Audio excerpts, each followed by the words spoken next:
The passage narrows before it opens. The air is different here, cooler, more even, carrying none of the qualities that mark ordinary air as being of any particular place or hour. It does not smell of the desert or of the river. It carries no suggestion of weather. It is simply present, constant and quiet, as if it has been waiting in this condition for a long time and has no objection to waiting a while longer. The passage narrows, and then the first pair of columns comes into view, and the hall begins. They rise on either side of the entrance in their bundles of carved papyrus, tall, green-tinged in the evenly distributed light, their stems bound together in clusters that taper as they climb, then widen again at the top where the column capital spreads open like the head of a reed at the edge of flooding water. The stone is pale beneath the green. The carving is precise. Each stem in each bundle has been rendered individually, the slight curl at the base of each stalk recorded with care, the binding that holds the bundle together, incised in clean horizontal bands. They are columns that someone looked at very carefully and then built, which is to say, they are columns that began as real plants and became architecture, carrying the quality of the marsh into the hall in permanent form. The papyrus grew along the edges of the Nile Delta in broad stands, its stalks rising several meters above the waterline, its crown spreading into something between a mop and an umbrella. Builders in the New Kingdom translated that form directly into stone and raised it in the halls of Karnak, in the processional avenues of Luxor, in the colonnaded courts of the great temples lining the river. When they came to render the hall where judgment occurred, the form they gave it was the same, papyrus bundle columns of the kind found in actual sacred architecture, which is to say, the mythological hall, borrowed the architecture of living temples, because living temples were themselves understood as images of the place where the world had begun. The columns in this hall and the columns at Karnak occupy the same theological space. They are both copies of something older. The first pair of columns passes, and then the second. There is enough light to see clearly, more than enough, though the source of it is impossible to identify. No window exists in any wall that is visible. No lamp or torch is burning. The floor, pale and worn smooth, holds no shadow beneath the columns. The columns themselves cast nothing. The light does not fall from above or arrive from any direction. It is simply present throughout the space, in the way that warmth can be present in a room whose hearth fire died hours ago, and yet left something behind. In the Egyptian understanding of the duat, the spiritual dimension through which the dead moved on their way toward judgment, this quality of light made a specific kind of sense. The duat was not a place the sun reached. The sun traveled through it in certain accounts, passing through the 12 hours of the night on a bark, briefly illuminating sections of the realm as it moved through. But the light described here is not that light. It is not borrowed from the sun's passage. It is what the Egyptians would have understood as the light of divine presence itself, an inherent illumination belonging to the space, rather than being projected into it from outside. Wherever the divine is fully present, light is simply a property of the air. The passage in the papyrus of Ani, that long, careful, now 3,000-year-old document unrolled in the British Museum across roughly 23 meters of reed fiber and pigment, shows the hall as a composed symmetrical space. The scale at its center, the figures arranged in rows along its sides, Osiris enthroned at the far end. The proportions are those of a processional space, the kind of space that was meant to be entered and traversed in a direction, the architectural grammar of Egyptian sacred building applied to a mythological setting. The papyrus of Ani was produced around 1275 BCE, during the reign of Ramesses II, commissioned for a man named Ani who held administrative positions connected to the temples of Thebes. His journey through the judgment scene is the one this particular papyrus illustrates, and it was illustrated by scribes and painters working within a tradition of representation that had been developing for centuries, drawing on versions of the Book of the Dead and its precursor texts, reaching back through the Middle Kingdom coffin texts to the pyramid texts of the Old Kingdom, each tradition building on what came before, each adding detail or refinement without abandoning the essential structure of the scene. The hall in the papyrus of Ani is the result of all of that accumulation, a space that had been imagined and reimagined across many generations until its form settled into something as standardized as the architecture it resembled. The third pair of columns passes, the fourth. The hall extends further than the first glance suggested, its symmetry pulling the eye toward the far end, where the canopy waits above the throne. The space is not the same as a tunnel. It opens rather than closes, the columns on either side providing rhythm without constriction, the ceiling rising to a height that makes the hall feel less like a room than like the interior of something much larger than a building. The scale that occupies the hall's center is not yet visible from this distance. What is visible are the figures along the sides. They are seated, all of them along both rows, arranged in the same composed posture, upright, hands on knees, or holding their particular scepters, faces forward, their regard directed inward across the hall rather than toward the entrance. There are 42 of them in total, the number matching the 42 administrative provinces into which ancient Egypt was divided. The nomes, each a distinct region with its own deity, its own capital city, its own relationship to the Nile and the agricultural cycle. The alignment between geographic and moral organization was, in the Egyptian framework, not a metaphor, but a direct expression of how order was structured. The same principle that organized the land, the same force that maintained boundaries between provinces, assigned each region its particular character, ensured that the whole functioned as a coherent whole rather than 42 competing fragments, was the principle presiding here. Mat was the name of that principle, and Mat was also what the assessors were serving. Their arrangement in two parallel rows mirrored the arrangement of the land on either side of the Nile, East Bank and West Bank, the living on one side and the dead on the other, order maintained in both directions. The assessors bear names that record their specific function: the Bone Breaker of Hermopolis, the Flame Embracer, the Swallower of Shadows. These are not decorative titles.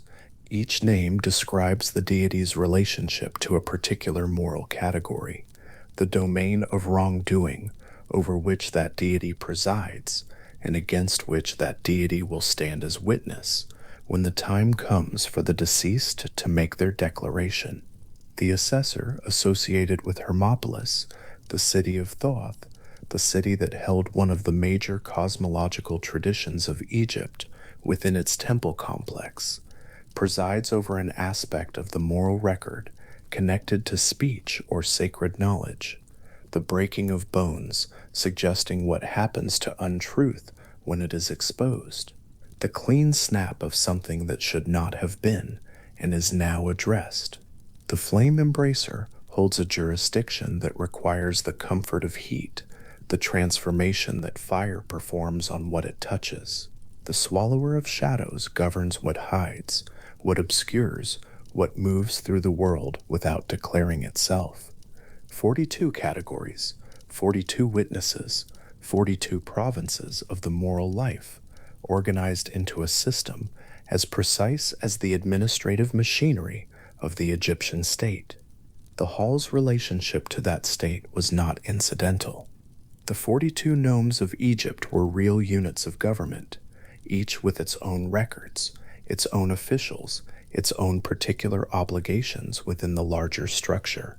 The nome system was old, attested from the earliest periods of Egyptian history, maintained across the Old Kingdom, the Middle Kingdom, the New Kingdom, enduring through the various disruptions and reorganizations that marked 3,000 years of civilization. To assign one divine assessor to each nome was to say that the structure of the earthly realm was the same structure that organized the judgment of the dead, that the principle maintaining the land and the principle presiding over the hall were not two different principles, but the same one, observed from two different angles. Moral accountability was not separate from political order. Both were expressions of Ma'at, working through different domains of existence. The figures in the rows sit without urgency.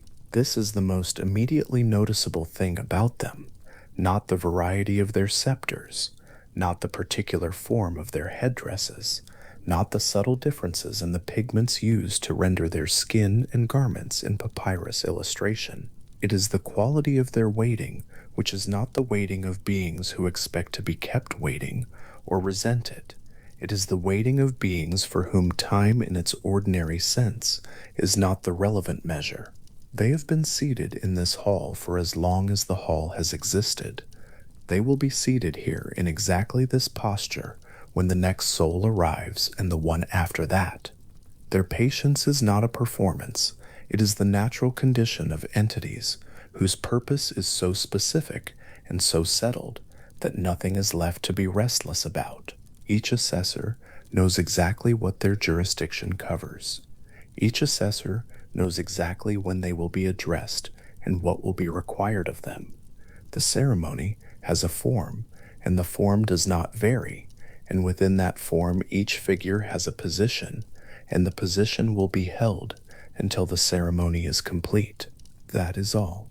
The hall, in the understanding of those who described it, sat within the duat. The duat was not, in the most careful readings of Egyptian theological texts, simply an underground kingdom, not a direct equivalent of the underworld concepts found in other traditions. The Greek Hades was subterranean in a fairly literal sense, located beneath the earth, separated from the world of the living by rivers and gates, accessible through particular geographic openings. The duat was more difficult to position. It was described in sources including the Duat and the Book of Gates as a region beneath the earth through which the solar bark traveled during the night.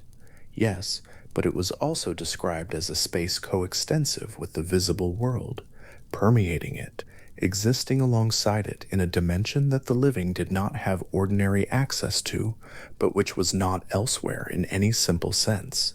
The dead entered it, the gods moved through it, the sun crossed it. It was less a location than a condition, the deep interior of the world, the part that ordinary daylight did not reach, the layer of things beneath the surface of visible events, where the permanent operations of the cosmos were conducted without interruption. The hall sat within this. The columns, the rows of assessors, the scales, the throne at the far end, all of this existed in the duat's particular quality of presence, which was the sourceless light, the air that carried no weather, the floor that held no shadow. New Kingdom temples on the banks of the Nile were understood as images of this same space, images of the primordial world, the world as it was at the moment of creation, before the present state of things had accumulated its particular history. To build a temple in the New Kingdom was to build a copy of the place where things began. The columns of Karnak, rising on the eastern bank of the Nile at Thebes, were the same columns as these, their papyrus forms carrying the same theological weight, the same claim. This is a place where the order of things is maintained. What the living pharaoh performed in those temples, the daily presentation of offerings, the lighting of the incense, the spoken recitation of the sacred texts, was the living counterpart of what the dead soul would eventually face in the hall. Both were ceremonies in which order was affirmed in the presence of the divine, the maintenance of Mot enacted through precise and repeated ritual action. The columns continue on either side as the hall's center approaches. Sixth pair, seventh. The carving on each capital is slightly different, not in form, which is consistent throughout, but in detail, the particular rendering of the opened papyrus crown, the number of individual fronds rendered at the top, the angle at which the outermost fronds curve back from the central mass. A craftsman worked on each one, a craftsman with a chisel and a sense of how stone should be made to look like a plant that grows in shallow water and reaches for light, and that craftsman's decisions persist in the column. This is one of the particular qualities of stone carving, that it keeps the detail of the hand that made it in a way that other materials do not. The column does not degrade in the way that painted papyrus degrades. It holds its surface, the individual chisel marks still present as texture, the carving still reading as a papyrus plant, thousands of years after the hand that made it is gone. The Hall of the Egyptian Judgment, in its illustrated forms, participates in this same quality of preservation. The papyrus of Ani, despite being made of a more perishable material than stone, has survived 3,000 years, and the images on it are still legible, the figures still seated in their rows, the scale still at the center, Osiris still enthroned beneath his canopy at the far end. The far end is more clearly visible now. The canopy there is supported by 4 columns, smaller than the processional columns of the nave. Their forms slightly different, lotus capitals rather than papyrus, the lotus being the flower associated with the moment of creation, the blue or white flower that rose from the waters of Nun before the sun god appeared above it. Osiris is enthroned beneath this canopy in the standard posture of Egyptian royal authority, seated upright, facing forward, the crook and flail crossed at his chest, the tall white, Atifa crown rising from his head with the ostrich feathers on either side, the small ram's horns at its base curving forward. The mummy-form wrapping that encloses his body from the chest down is part of his standard iconography. Osiris is the first mummified dead, the prototype of every body that would be wrapped and prepared for the journey he had been the first to complete. His skin in most renderings is either green, the color of vegetation returning after the inundation, the color of life emerging from what appeared dead, or black, the color of the Nile's fertile silt, the color associated with regeneration across Egyptian symbolic vocabulary. Both colors say the same thing. This is the figure who died and returned, not to the living world, but to a transformed existence, the king of the dead who presided over every subsequent death with the authority of personal experience. The hall's relationship to Osiris was architectural in this sense too. He was the endpoint of the procession the hall described. To enter the hall at the passage and walk its length toward the throne was to move through a space organized entirely around a rival before him. The assessors along the sides were his court. The scale at the center was his instrument. The ceremony was conducted in his name and in the presence of the law, his existence embodied. The law that stated death was not the end of accountability, that the life lived in the world had a weight, and that the weight could be measured. His stillness at the far end was not the stillness of indifference. It was the stillness of someone for whom the ceremony underway was entirely familiar, someone who had presided over it so many times and for so long that they no longer required particular attention to maintain their authority. The authority was simply present, the way the light was simply present, the way the air's particular quality was simply present, an inherent property of the space. The papyrus of Ani, in its depiction of this hall, uses registers, horizontal bands of painted and inscribed content, stacked above one another, on the papyrus surface to organize the visual information. The judgment scene occupies a large portion of the papyrus, rendered in careful detail. The figures of the assessors in their rows, the scale at the center, the ibis-headed figure of Thoth, recording the result, Anubis at the scale's arm adjusting the balance, Ani himself approaching with his wife Tutu beside him, their postures expressing the deference appropriate to the occasion. The scene was not generic, it was Ani's judgment. His name appears in the text accompanying the scene, his identity present throughout, the papyrus serving simultaneously as a record of his anticipated journey and as a magical text designed to assist him through it. The spells inscribed on it, including the heart spell addressed to the Ibid, asking it not to speak against its owner, were active texts, not merely commemorative. They were tools. The beauty of the illustrations was not incidental to their function. The precision of the rendering, the care with which each figure was drawn, was part of the ceremony's efficacy, part of what made the depicted scene real and operative in the way that Egyptian sacred art was understood to be real and operative. To draw the hall correctly was to contribute to making the hall available. The assessors and their rows are at this distance clearly visible as individual figures. Each holds their scepter in the manner specific to their function, the variety of scepters marking the variety of jurisdictions, without requiring further elaboration for those who know the visual vocabulary. The Waz scepter, the long staff topped with a canine head, appears among them, the symbol of divine authority and power. The Djed pillar appears, the symbol of stability, Osiris's own emblem, the thing that endured. The Ankh appears in some hands, the hieroglyphic sign for life, the key-like form whose meaning in this context is complex. Life is what is ultimately being evaluated here, the quality and nature of the life that was lived, whether it was lived in a way that served or undermined the order that makes life possible. These are not accessories. They are the assessor's credentials, the visible indication of which aspect of the moral world each figure commands. The hall was sometimes given the Egyptian name, Aset Meti, a phrase that translates roughly as the Hall of Two Truths, or the place of double justice.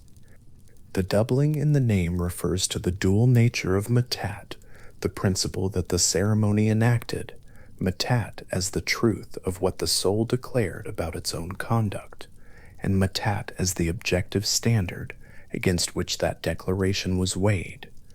Both truths were present in the hall simultaneously, the subjective account of a life as the soul understood it, and the unchanging standard that had no interest in how the soul understood it, only in whether the record matched.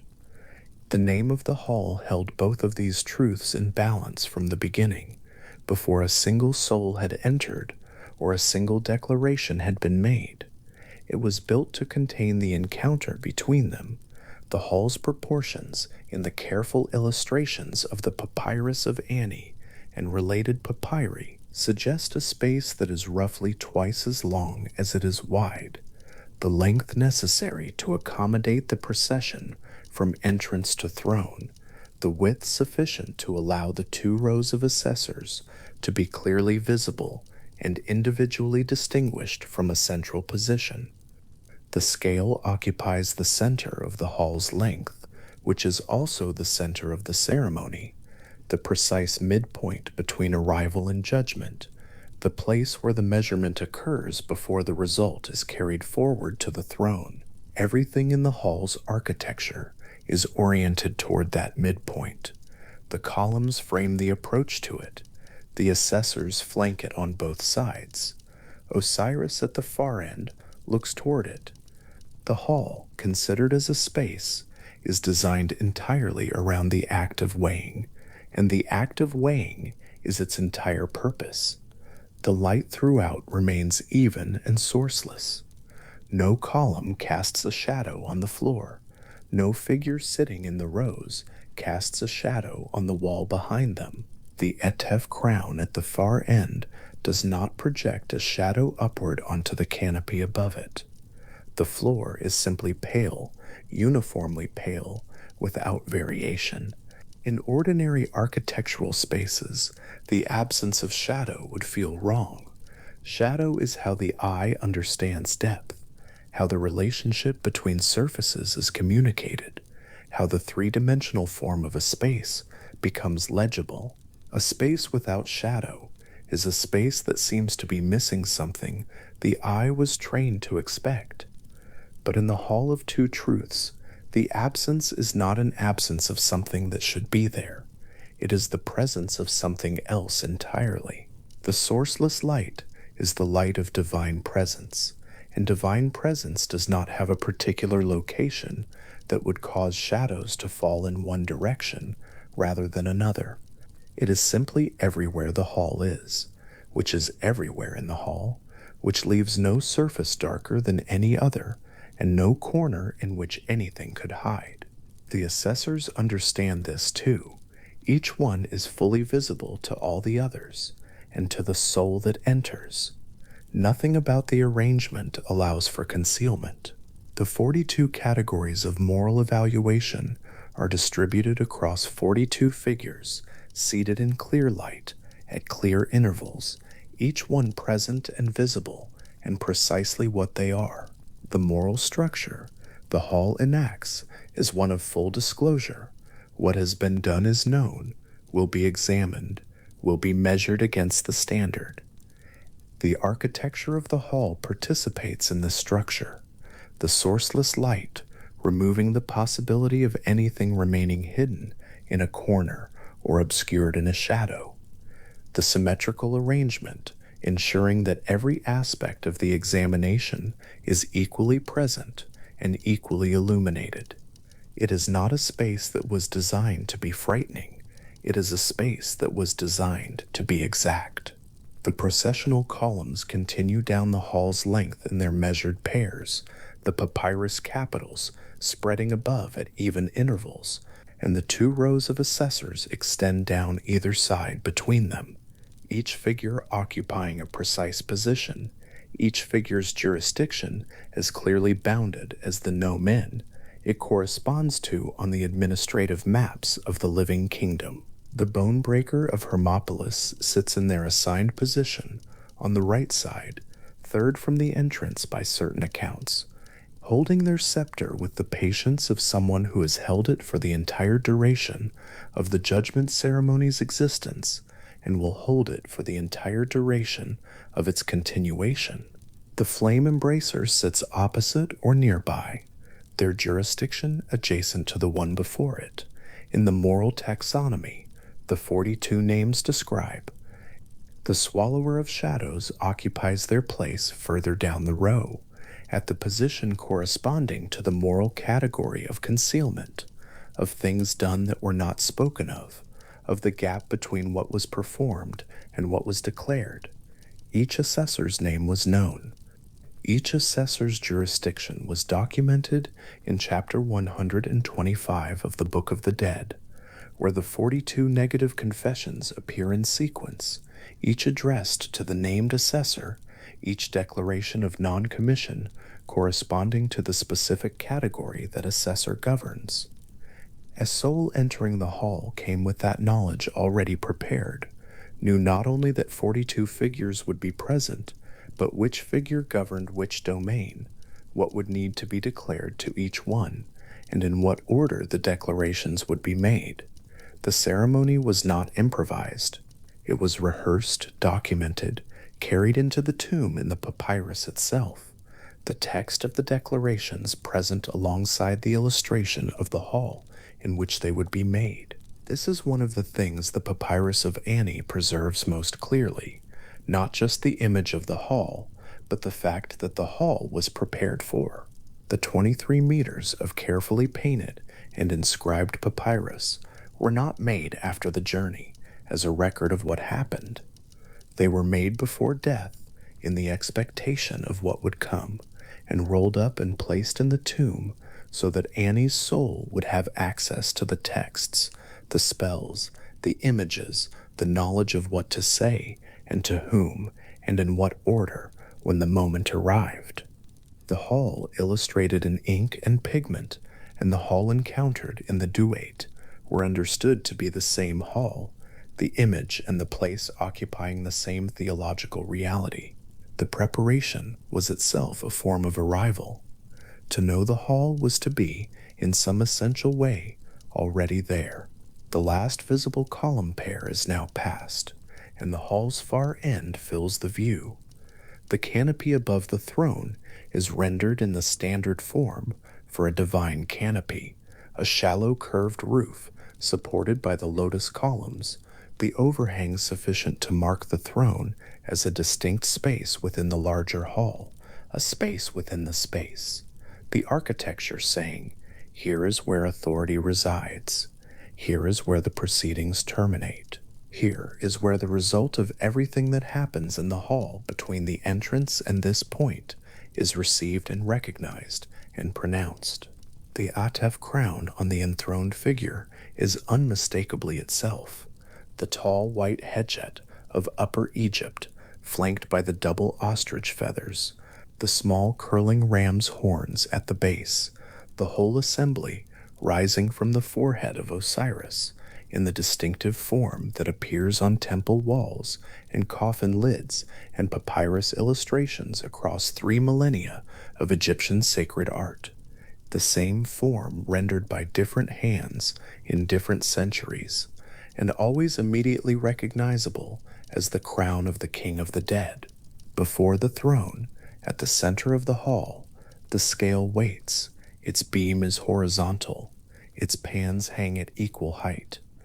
The plumb line at the center of the beam hangs straight and still, a cord with a small weight at its end, the same instrument that Egyptian architects used to establish true vertical when aligning the courses of pyramid blocks or checking the alignment of temple walls.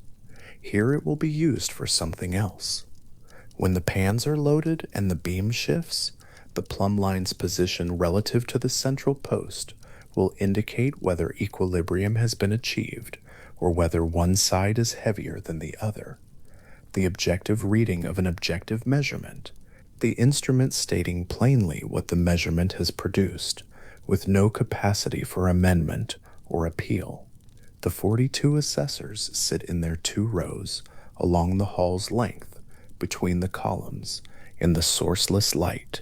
Their names are attached to their moral categories, the way the names of the gnomes were attached to the regions of the living land, with precision, with long establishment, with the calm authority of an order that has been in place for so long that its existence is simply a feature of the world rather than a decision anyone remembers making.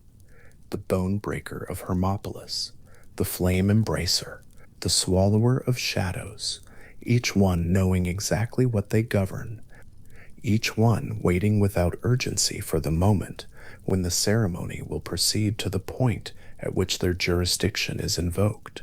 Each one as patient as the columns on either side of them, as patient as the pale floor that holds no shadow beneath any of them, as patient as the sourceless light that fills the hall from everywhere and nowhere, illuminating everything equally, leaving nothing in the dark.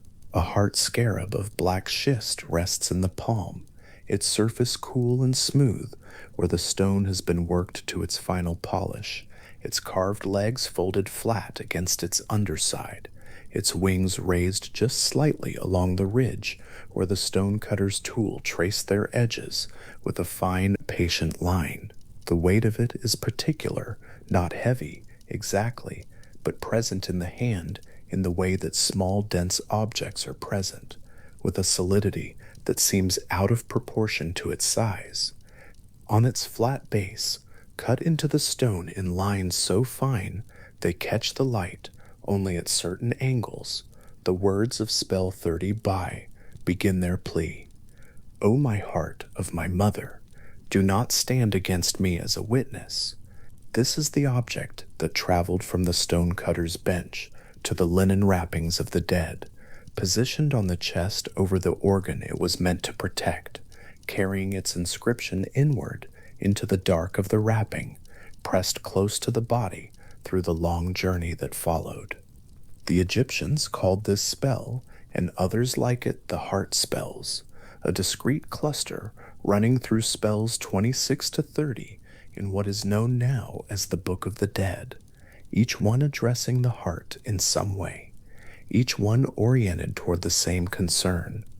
The heart knew what it had witnessed. The spells asked it to keep that knowledge to itself. What the tradition understood the heart to be is worth sitting with before the ceremony begins, because the organ that would be placed upon the scale was not simply a muscle in the chest. It was something else entirely. It was the ibel. The ancient Egyptians made a distinction that does not map cleanly onto modern anatomy or modern ideas about where thought and feeling and moral character reside. The Haiti referred to something closer to the physical organ, the thing that beat, the thing that could be counted and measured and examined in medical texts. But the Ib was a different category altogether. The Ib was the seat of intelligence. It was where emotion lived, where will was formed, where character accumulated over the course of a life. And beyond all of these, the Ib held the moral record, the full accumulated account of everything a person had thought and intended and done and left undone. Every small act and every large one registered in the heart the way writing registers in stone, staying there, persisting, held by the organ that could not forget. This was not a metaphor in the sense of a poetic shorthand for something else. The Egyptians held this as a description of how the body actually worked. In the Ebers Papyrus, a medical text written in hieratic script on papyrus around 1550 BCE, the heart is described as the point from which all the channels of the body radiate outward, a central reservoir, and from it, running in every direction, the vessels that reached every part of the living person. Physicians who pressed a finger to the wrist or the throat and felt the pulse believed they were feeling the heart, speaking to the extremities, sending its message outward through those channels. The heart was in communication with the whole body at every moment. The heart in this understanding was the origin of everything that made a person themselves. Medical knowledge and theological conviction moved together in Egyptian thought in a way that did not require them to be distinguished from one another. The same texts that described the channels of the body radiating from the heart as their source also implied, without needing to state it directly, why the heart was the organ of moral record, a system that touched everything, that spoke to the furthest reaches of the person, that was in constant communication with every action and every sensation. Such a system would hold a record of all of it. The Idbit was the archive, because the Idbit was always present, always receiving, always noting. The brain received no equivalent attention. In the medical texts, the pyramid texts, the mortuary literature, the brain is largely absent from theological significance. During the process of mummification that prepared the body for its journey, the brain was removed, the procedure leaving the body otherwise intact, and what was extracted was dissolved or discarded without the careful preservation that was given to the other organs. The lungs, the liver, the stomach, the intestines, these were treated as precious, placed in canopic jars under the protection of specific guardian deities, sealed and stored so that the body's completeness could be restored in the afterlife. The brain received none of this. It left no theological trace in the record. What this tells us is not simply a curious medical fact, but something more exact.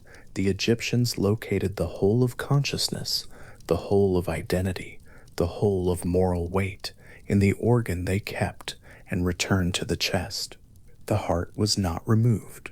That is worth stating clearly, because it was the exception in a process that removed so much. The lungs went into their jar. The liver went into its jar. The heart stayed. It remained in the cavity of the chest throughout the wrapping and the burial and the long journey that the tradition described as following death, the heart traveling with the body through the duat, that parallel spiritual dimension existing beneath and within and beyond the visible world, the two moving together as they had always moved, inseparable, right up to the moment the ceremony required them to be briefly separated. The moment of that separation was the moment of the weighing, and before that moment arrived, the heart had been given something to carry in addition to its record. Spells 26 through 30 of the Book of the Dead exist because of a specific theological problem. The heart knew everything. The heart had been present for the whole of a life, receiving and recording every thought and intention and act, and the tradition held that in the Hall of Two Truths, the heart would be called to give its testimony. What the tradition also held was that the heart was capable of speaking against its own owner, that the organ's fidelity was to truth rather than to the person it had served. The heart was, in this understanding, a moral recorder whose testimony was potentially independent of the person whose life it had recorded. Spell 30b addresses this directly. The inscription on the flat base of the heart scarab speaks to the heart not as a possession to be commanded, but as something more nearly an autonomous witness that can be appealed to. O my heart of my mother, do not stand against me as a witness. Do not oppose me before the tribunal. Do not be hostile toward me in the presence of the guardian of the scales. The phrasing is a plea, careful and specific, acknowledging the heart's independence, acknowledging its capacity to speak or to remain silent, asking for its silence. The deceased needed the heart's cooperation. The heart could not simply be ordered to comply. In that small linguistic detail, the plea, rather than the command, the whole of the Egyptian understanding of moral accountability can be felt. The heart was not under the deceased's control at the moment of judgment. The heart had its own relationship to truth, and the most a person could do was ask it in advance to hold that truth gently. The spell was not a means of cheating the judgment. It was a means of approaching it with the heart's goodwill secured, which is a different thing. A heart that had lived honestly had nothing to fear from the cooperation of its heart, scarab. The heart's testimony would only be dangerous to a person who had reason to fear what the heart had recorded. The heart scarab as a physical object deserves some attention because the tradition that produced it understood the material from which sacred objects were made as carrying meaning of its own. The scarab was most commonly carved from green stone, schist, basalt, serpentite, and the choice of these materials was not incidental. Green in Egyptian symbolic thought carried associations with renewal, with the color of new vegetation after the Nile's flood receded, with the living world restored. A heart scarab of green stone placed on the chest of the mummified dead was not simply an amulet, but a statement about what the dead person was moving toward: restoration, continuation, the condition of being found worthy, and going on. The black stone examples, of which there are several significant survivals, carried the color of fertile silt, the rich dark soil of the inundated Nile Valley, equally associated with regeneration, equally coded toward new growth rather than ending. The beetle form itself was not arbitrary. The scarab beetle, Scarabaeus sacer, was associated in Egyptian theology with Khepri, the god of the rising sun, the specific solar deity who embodied the sun in the act of coming into being in the morning. The scarab rolling its ball of dung across the ground was understood as an image of the sun being rolled across the sky, a creature enacting at its small scale the great daily event of solar renewal. A scarab carved in stone and placed on the chest of the dead carried all of this with it, the idea of something rolling forward, emerging into new conditions, the cycle of the sun applied to the cycle of a human life that had reached its apparent ending and was now moving toward what came after. The carving of the scarab itself was precise work, the legs folded flat, the wing cases rendered with enough detail that the ridges could be felt under the fingertip, the head formed with the characteristic rounded shape of the beetle's thorax. The artisan who made these objects was doing skilled work in hard stone.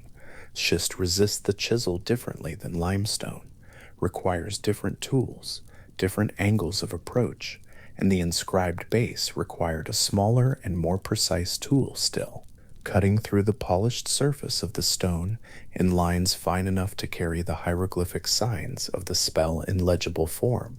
These objects were not mass-produced in any sense that diminishes their care. Each one was made specifically for the person who would wear it into the wrapping, and the inscribed name of the owner when present was cut individually. One well-known example belonged to a king, Sobekemsaf II, a ruler of the Second Intermediate Period, whose heart scarab was carved from green stone and is heavy enough that holding it requires the whole palm rather than just the fingers. The inscription on its base runs through the standard form of spell 30b, naming the king and addressing the heart on his behalf. This is not a pharaoh receiving a different quality of judgment. The same plea, the same words, the same appeal to the heart's silence. The ceremony that awaited a king was the same ceremony that awaited everyone who made the journey. The scales would be the same scales, the feather would be the same feather. The heart would be asked to give its testimony, regardless of who it had served in life. The spell's phrase, "O my heart of my mother," is worth dwelling on because the specific phrasing tells us something about how the Egyptians understood the heart's origins. The heart did not belong to the person in the sense of being made by that person or subject to that person's will. It was given by the mother at birth, which is to say, it arrived with the person rather than being constructed by them across the course of a life. The moral record the heart accumulated was real and belonged to the heart honestly, but the heart itself as an entity was understood to have come into existence through the mother, through the original act of generation that brought the person into being.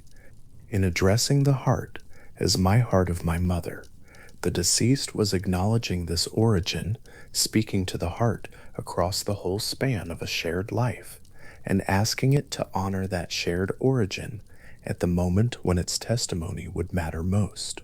There is something particular about the texture of this appeal, the way it positions the deceased, not as commanding the heart, but as reminding it of what they shared.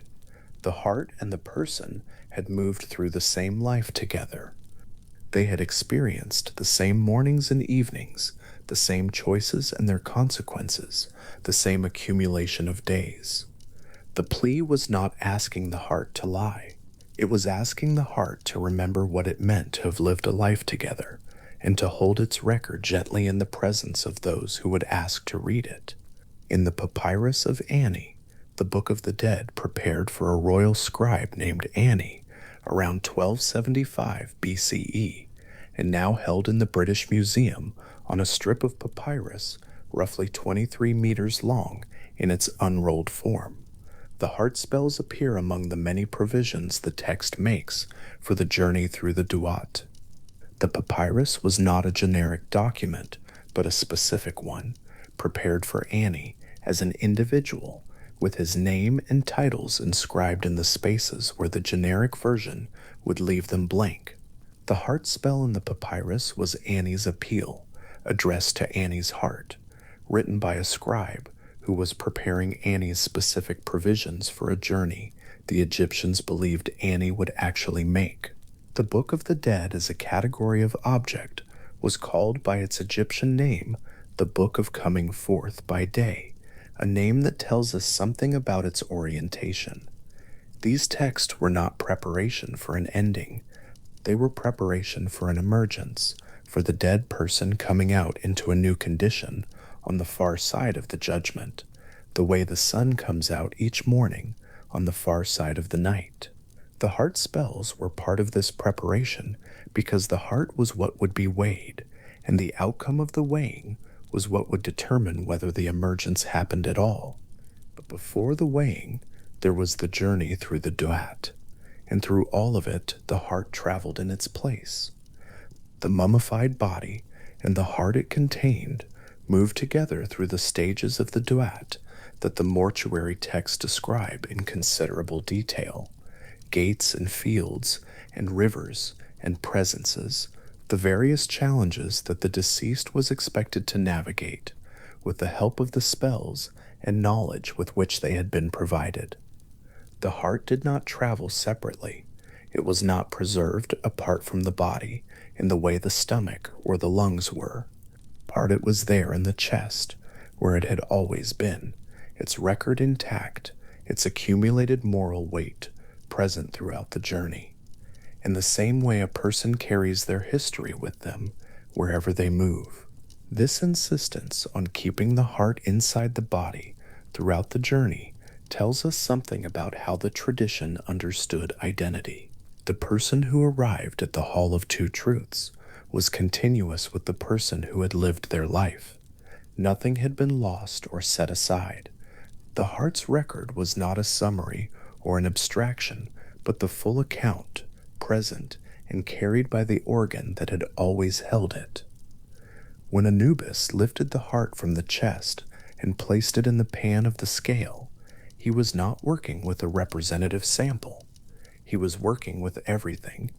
The heart scarab inscribed with the plea, "O my heart of my mother," came to rest against the actual heart. In the wrapping, the stone object touching the organ it addressed, the inscription pressing inward.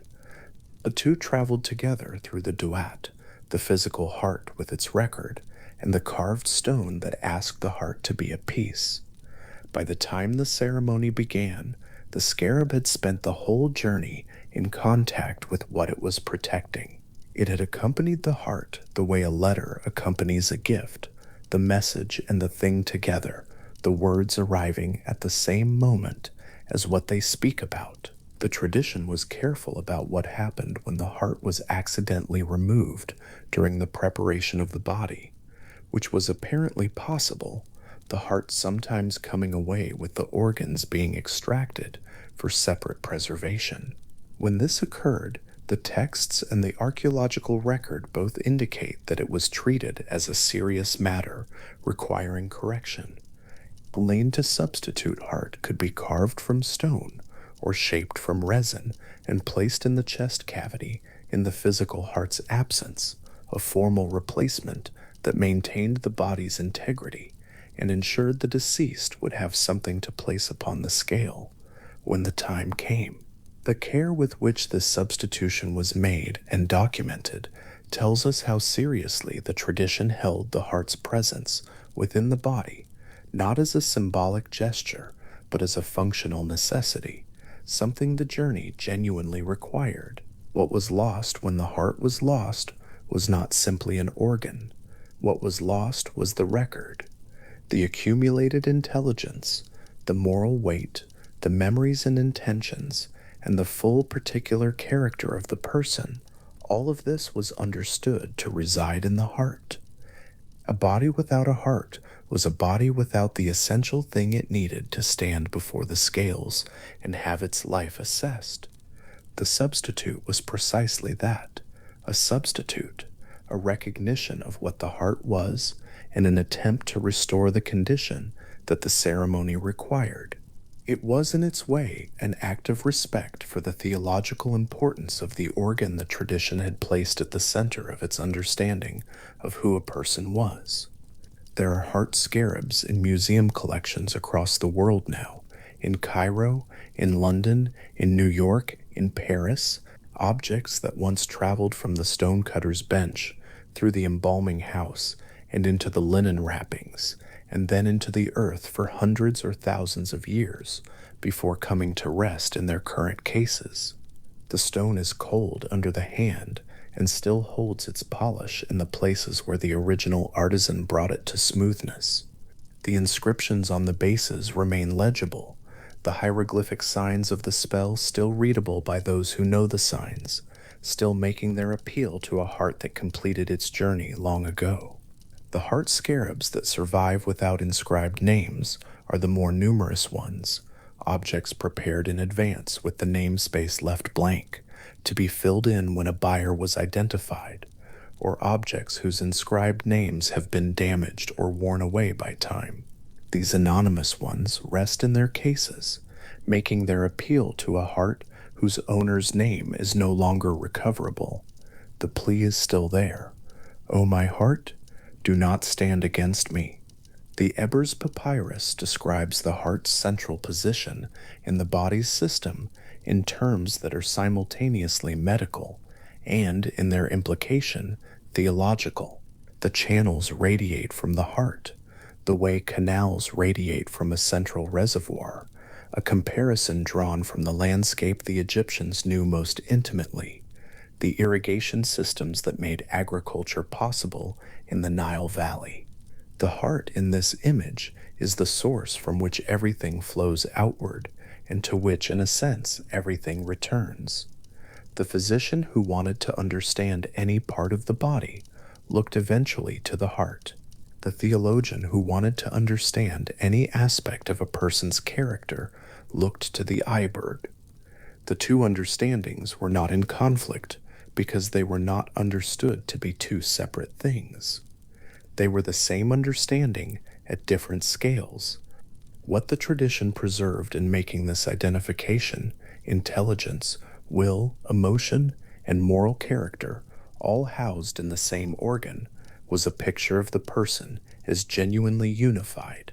There was no division between reason and feeling, no hierarchy of faculties in which the rational mind supervised and sometimes overrode the emotional body. The Ibe held all of it together in the same place.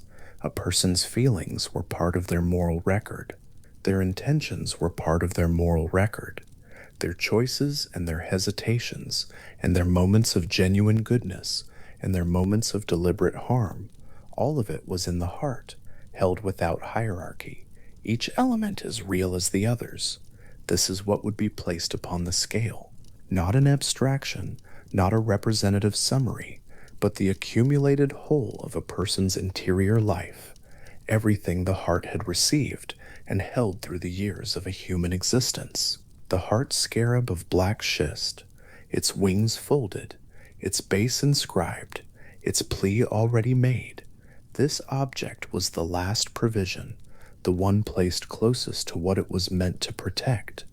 The body would make its journey, the heart would carry its record, the stone scarab would carry its words, and somewhere in the duet, at the end of a hall where sourceless light filled the air from no particular direction, where columns rose in carved papyrus bundles on either side, and 42 presences waited in patient rows, the heart would arrive at the place the whole journey had been moving toward. The Ibe, still in its place, still carrying everything it had accumulated across a human life, traveled with the body through every stage of the duet that the mortuary texts described, through gates and fields and the long approaches that the Book of Coming Forth by Day prepared its readers to navigate. It was not set aside at any point. It was not handed over to a guardian for safekeeping. It stayed in the chest as it always had, doing the only thing it had ever known how to do, which was to receive and hold the experience of being alive, and to carry that record forward into whatever came next. The heart that arrived at the Hall of the Scales was the same heart that had kept its record from the first day of a life, unchanged by the journey, still holding everything, still carrying the full particular weight of who a person had been, waiting in its place for the moment when it would be lifted and the ceremony would begin. A single ostrich feather rests in the right pan of a scale, and the pan has barely moved. The feather is cream white, faintly striated along its central shaft, its barbs extending in near equal lengths on both sides, a symmetry so precise it appears deliberate, as though the bird that grew it understood what it would one day be asked to do. The hall around it is still. The air holds an even, sourceless light, and the feather, which weighs almost nothing by any ordinary measure, is here the fixed standard against which everything else will be compared. This is what the Egyptian tradition placed on one side of the scale, not a set of commandments written in stone, not a divine verdict rendered from a throne. A feather, one feather, from one kind of bird, representing a principle so fundamental to Egyptian theological understanding that its hieroglyphic sign was also the name of the goddess who embodied it, and whose name was also the word for truth itself, and whose existence was understood to be as old as the first moment the universe took shape. Her name was Mot. In Egyptian, written with the feather sign at its center, it carried within it the full weight of what the tradition meant by rightness, not moral rightness, in the sense of rule following, but something older and more structural than that. What the word held was closer to the proper order of things, the condition under which the sun rose and set, the Nile flooded and receded, the stars kept their courses, and the living knew how to live among one another without reducing the world to chaos. Ma'at was the name for the way things were supposed to be when they were as they should be. And she was old, older, the tradition held, than almost anything else that could be named. Among the oldest Egyptian deities attested in surviving sources, Ma'at appears in the written record from the Old Kingdom period onward, from approximately 2686 BCE, which means the principle she embodied was already fully formed when the first of the great pyramid complexes was being planned and built. Scholars working with the pyramid texts, the funerary inscriptions, carved into the stone chambers of late Old Kingdom royal tombs, find her already present and already central, not as a new introduction, but as something assumed, something the tradition took for granted as a feature of the world rather than an addition to it. She was understood as the daughter of Ra, born at the moment of creation when order emerged from the primordial waters of Nun, which placed her existence at the same moment as existence itself. The condition she embodied was not something imposed on the universe from outside it. It was the condition the universe was built on. It was, in the Egyptian understanding, the reason the universe could be said to exist at all, rather than collapse back into the undifferentiated dark from which Ra had raised it. What this means for the feather in the scale's right pan is that the standard it represents is not arbitrary. The tradition does not hold that a committee of gods chose the ostrich feather as a symbol and assigned it a meaning. The tradition holds that the ostrich feather was chosen because its structure expressed, visibly and naturally, the quality Ma'at embodied. Among bird feathers, the ostrich feather grows its barbs to equal lengths on both sides of the central shaft, a natural symmetry that distinguishes it from nearly every other feather in the world, where one side characteristically grows longer than the other. This equality, this evenness on both sides of a central axis, is what the tradition saw when it looked at the ostrich feather and recognized it as the right sign. Balance made visible, impartiality expressed in the structure of a single quill. The hieroglyphic sign for Ma'at's name carries this shape, the tall plume rising from a flat base, Bad-Eat's barbs, even on both sides, and because Egyptian theological thought understood the hieroglyphic sign as a genuine instantiation of the thing it represented, rather than merely a symbol pointing toward it, To write Ma'at's name was, in a very real sense, to invoke the principle she embodied. The feather in the scale is small. That is one of the first things the illustrated papyri make clear when they depict the weighing ceremony. In the Papyrus of Ani, a document of exceptional quality created around 1275 BCE and now held in the British Museum, the scale is drawn at the center of the Hall of Two Truths, and the feather in the right pan is rendered with care, upright, symmetrical, set against the pan with its base touching the gold surface lightly. It does not overwhelm the image. It does not dominate the scale, or the hall, or the gathered assessors, or the enthroned Osiris at the far end. It sits there quietly, as things that represent absolute standards tend to sit, without needing to announce themselves, without needing to be larger than they are, already the most important thing in the room, simply by virtue of what it holds. What the feather holds is truth, not a version of truth, not a negotiated truth, not truth as one party understood it and another contested. In the Egyptian theological framework, the truth the feather carried was objective in the strictest possible sense. It was the nature of things as they actually were, prior to and independent of any individual's account of them. Kafkal, a heart placed in the left pan of the scale, either matched the feather or it did not. The feather did not adjust. It did not take circumstances into account or weigh intention against outcome, or grant leniency on the basis of the supplicant's status, or their eloquence, or the quality of the offerings they had provided to the relevant temples during their lifetime. The feather held its weight, which was the weight of truth, fixed and unchanged, and the comparison it offered was, by the nature of what Ma'at was, incapable of being wrong. This is a point worth sitting with for a moment, because it represents something unusual in the theology of judgment. In traditions where the judge is a deity who listens to testimony, weighs advocacy, and renders a personal verdict, there is always the implicit possibility of error or favoritism, a gap between the judge's decision and the actual truth of the matter. What the Egyptian tradition placed at the center of its judgment ceremony was not a judge in that sense, but a measuring instrument. The feather did not deliberate, it did not receive arguments, or consider mitigating factors, or grant appeals.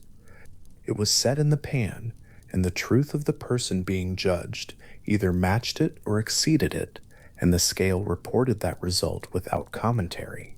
The judgment was not a decision, it was a measurement. And Ma'at, whose feather made that measurement possible, was not a judge, but the standard itself. Impartial not because she chose to be impartial, but because impartiality was her nature, the way stillness is the nature of standing water before anything disturbs it. In temple theology across Egypt, at sites including Karnak and Deir el-Medina, this same principle that presided over individual judgment was embedded in the daily rhythm of royal life, in a way that connected the fate of every heart ever weighed to the ongoing maintenance of order in the visible world. The pharaoh's most fundamental ritual obligation, not the building of monuments, not the conduct of war, not the administration of the two lands, but the most fundamental duty performed daily was to present a small image of Ma'at to Ra and to Amun-Ra in the temple mourning rites. A small figure, often carved in stone or fashioned in faience, depicting Ma'at seated and wearing her feather, held cupped in both of the pharaoh's hands and extended toward the divine presence. The gesture said, in effect, the order you set in place at the beginning of things is still being maintained. The world is still as it should be. The standard has not slipped. What this means is that the feather in the scale's right pan and the small matna figure offered by the pharaoh each morning in the innermost sanctuaries of Egypt's great temples were expressions of the same thing. The individual's moral life and the cosmic order maintained by kingship and ritual were governed by the same standard, expressed through the same symbol, presided over by the same presence. There was no separate moral universe for the common dead and a different one for the ruler. Matna was Mat. The feather weighed the same for everyone who came before it, whether they arrived at the Hall of Two Truths as a provincial scribe or a royal steward, or the holder of a great title in the administration of the two lands. The scale made no exception. The feather did not distinguish between the weight of a grand life and the weight of a small one. It distinguished only between what was true and what was not, between a heart that had carried its life honestly and a heart weighted down by what it had concealed. The tradition preserved the form of the confession that accompanied the weighing ceremony in considerable detail.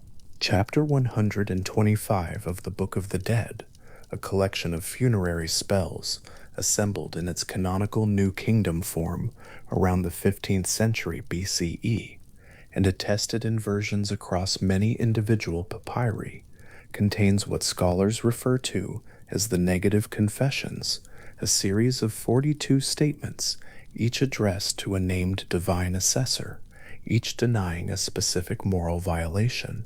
The number 42 is not incidental.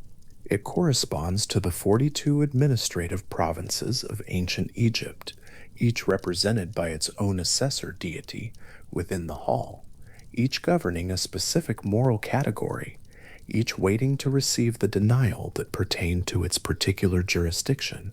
The deceased, standing before the feather and the scale and the assembled court, addressed each assessor in turn, by name, with a specific denial. The language the tradition preserved for these confessions is direct and precise.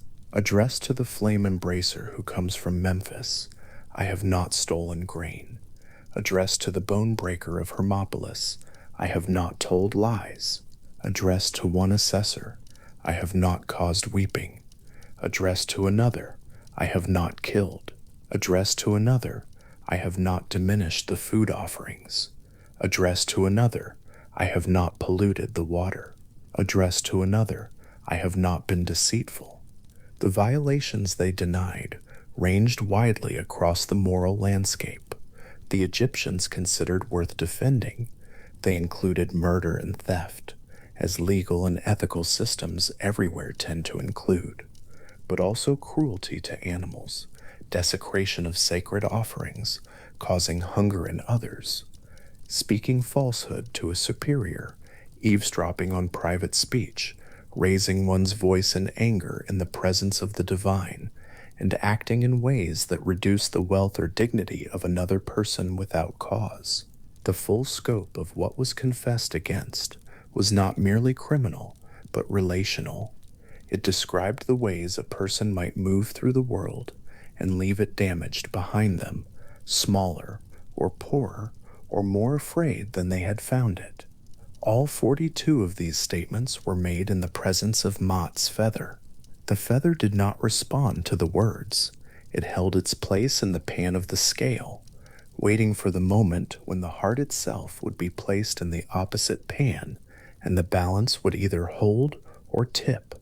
The confessions were addressed to the assessors, one by one, but the measurement they were pointing toward had nothing to do with whether the assessors were satisfied with the answers. A soul could speak every confession with perfect fluency and absolute composure, and the feather would still report, without hesitation and without mercy, whether the heart in the left pan matched it. The words addressed the court, the feather addressed the truth. To hold this without finding it harsh requires understanding something about how the tradition framed the feather's function. Because the Egyptian theological system did not hold that a heart outweighing the feather was a surprise or an injustice, a heart carries what it carries. The weight accrued across a lifetime was not imposed on the heart from outside. It was the accumulated record of what the person had actually thought and intended and done inscribed in the heart itself, the way a stone carries the marks of the water that cut through it. A heart heavier than the feather was heavier because of what it held, not because the scale was unfair. And the feather held what it always held, the weight of truth as it was, and there was no alternative version of truth that might have produced a different result. The tradition's framing is not punitive, it is descriptive. The feather describes what is, the heart describes what was. The scale reports the relationship between them. No judgment is being rendered in the sense of a decision being made. The scale simply makes visible what the heart already knew about itself. There is something in this that the tradition expressed through the way Ma'at's principle was embedded in physical objects as well as in theological texts.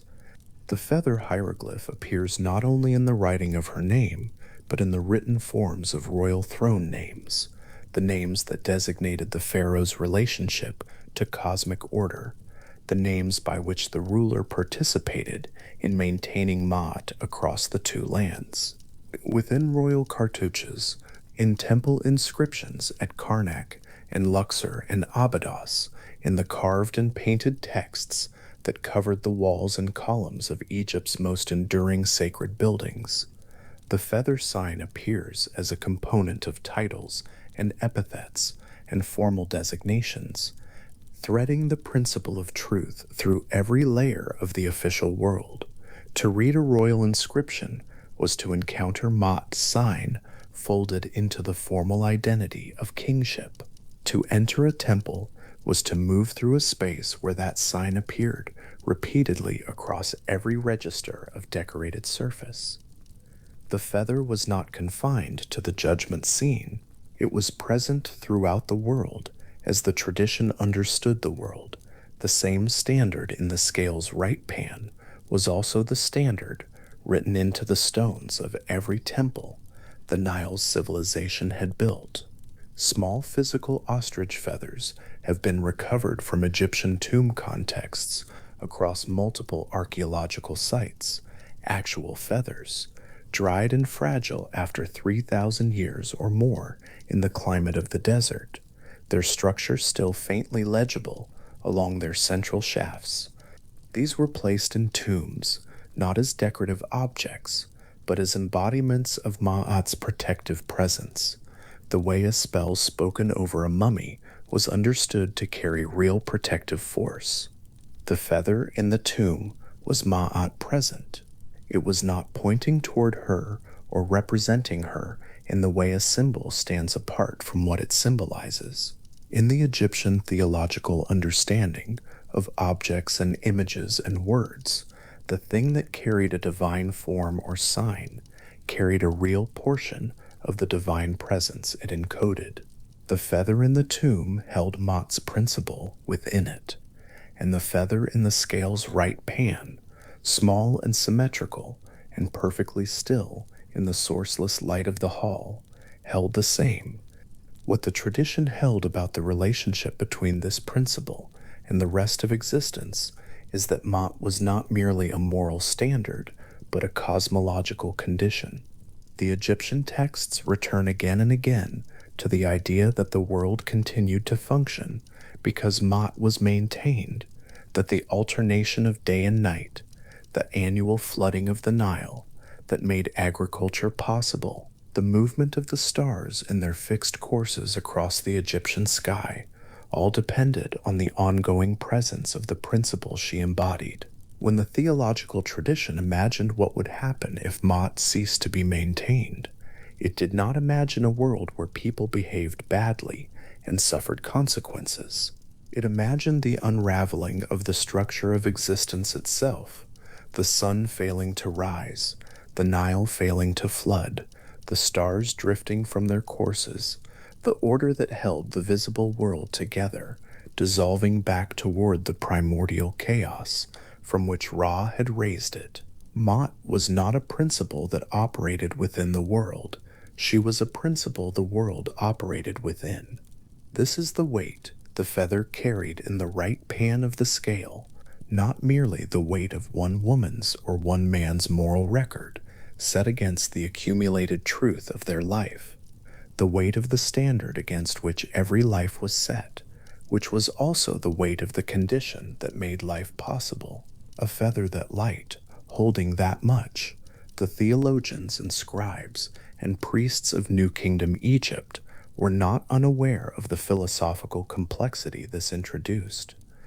If Ma'at was the condition of all existence, and if maintaining Ma'at was the responsibility not just of the pharaoh and the priesthood, but of every person who lived within the two lands, then the individual weighing ceremony in the Hall of Two Truths was not simply a private reckoning between one soul and one divine standard. It was a local instance of the same reckoning that occurred at every level of the world the tradition described, at the level of the cosmos, when Ra renewed himself at dawn, at the level of the kingdom, when the pharaoh offered Ma'at in the temple, morning rites, at the level of the community, when disputes were resolved and obligations fulfilled, and at the level of the individual, when the heart was lifted from the chest and placed in the pan and the plumb line came to rest. The feather in the scale was the same feather everywhere. The standard did not vary by scale. What was true in the cosmos was true in the hall, and what the hall measured was whether the individual's contribution to the world had been one of maintenance or of diminishment. In the scenes depicted in the papyri, Ma'at herself appears in the hall in two forms. She is present as the feather in the right pan of the scale, the object that makes the measurement possible, and she is present as a seated figure depicted with the feather hieroglyph rising from a band around her head, seated at the edge of the scene in her divine form, goddess as well as principle, present as a person as well as an object, overseeing the ceremony that enacts her nature. This double presence is characteristic of Egyptian theological representation, which was comfortable with a deity being simultaneously the abstract principle and the divine person, the symbol, and the thing the symbol represented. Ma'at sat in the hall watching the scale read her own presence in the pan. The tradition saw nothing contradictory in this. A principle embodied in a goddess could be in two places, in two forms at once. What mattered was that the standard was present, held, and reading accurately. What the tradition further held was that Ma'at's presence in the hall was not responsive or adjustable. She did not lean toward the heart with sympathy. She did not weigh the difficulty of the life that had produced it, or consider the obstacles the person had faced, or factor in what they had intended against what they had managed to accomplish. The feather held its weight.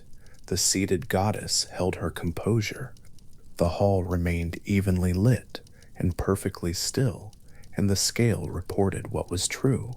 The tradition's emphasis on this impartiality is not an expression of harshness toward the individual being judged.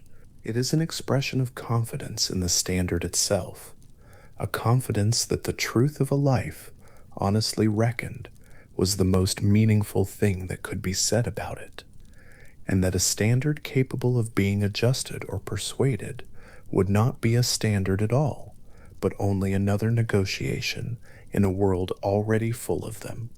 The care with which the tradition preserved and transmitted the details of this ceremony, the specific confessions, the 42 assessors, the feather in the pan, the presence of the goddess, the plumb line on the scale, suggests something about what the ceremony was meant to do for the living, as much as for the dead. The person who commissioned a Book of the Dead papyrus, who paid for the careful copying of the spells and the painting of the vignettes, who had the heart scarab inscribed and placed on the chest of the wrapped body, was engaging not only in preparation for the judgment after death, but in a sustained meditation on the question of how to live within Ma'at's domain during the life that still remained. The negative confessions were known, their categories were understood.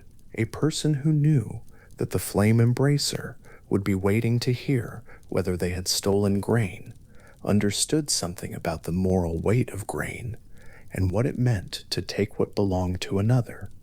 The judgment scene was not only a record of what had been, it was a frame within which the present was understood. The principle that made the feather the right counterweight, its fixed, non-negotiable, incorruptible nature, was the same principle that made the cultivation of Ma'at in daily life a meaningful practice rather than an empty ritual. If the feather could be persuaded, the practice of living within its standard would be merely a performance. Because the feather could not be persuaded, everything done in its light carried its actual weight. The life lived within Ma'at was a life whose every action had its real consequence, inscribed honestly in the heart, that would one day rest in the pan of the scale and find itself either matched or exceeded by the truth it had been living next to all along. The single ostrich feather, set with its equal barbs spread evenly on both sides of its shaft, resting in the right pan of a scale in a hall lit from everywhere and nowhere, has been the same thing in every telling of this ceremony since the tradition first gave it that position. 3,000 years of papyri, temple walls, tomb paintings, and sacred texts have placed it there with consistent care, describing the same feather in the same pan with the same quiet certainty that this is the right measure and no other would do. In the cartouches of pharaohs carved into stone at Karnak, the feather sign appears folded into the formal identities of rulers who have been gone for 30 centuries. In the dried and fragile feathers recovered from sealed tomb chambers, the same form persists, slightly compressed by time, faintly translucent at the tips, but still legible along its central shaft. In the hieroglyphic sign for truth itself, the feather appears as it always appeared, tall, symmetrical, resting on its flat base, its barbs even on both sides of the shaft. The most ordinary of forms carrying the most demanding of standards. The weight of what is true, which is neither heavy nor light, but which measures everything that comes before it, exactly as it finds it.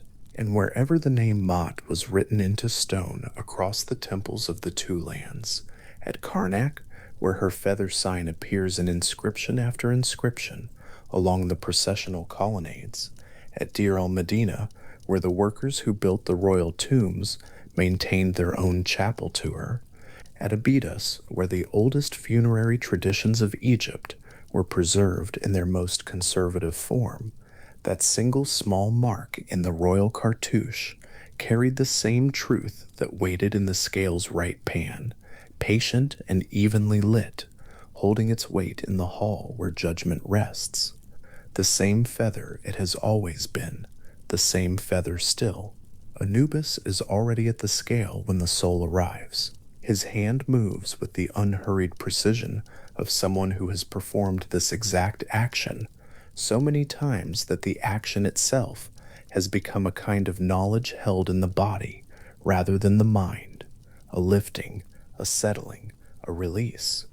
The left pan shifts fractionally under the weight of the heart being placed into it, dips the smallest distance toward the pale floor of the hall, then steadies.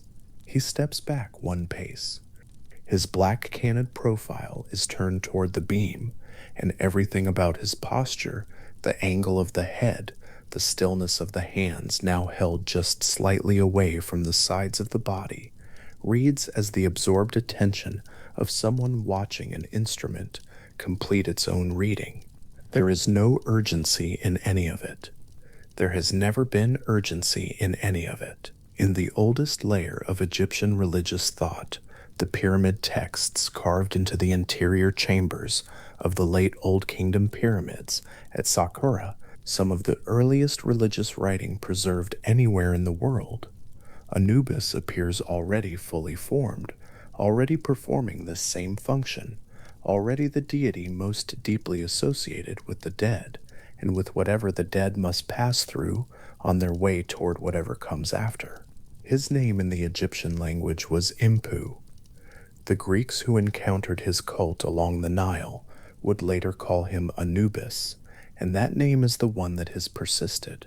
But in the pyramid texts, in the oldest sources, he is Inpu, the presiding presence at the boundary, the deity who knows the territory between the living and the dead, with the intimacy of someone who has always lived there.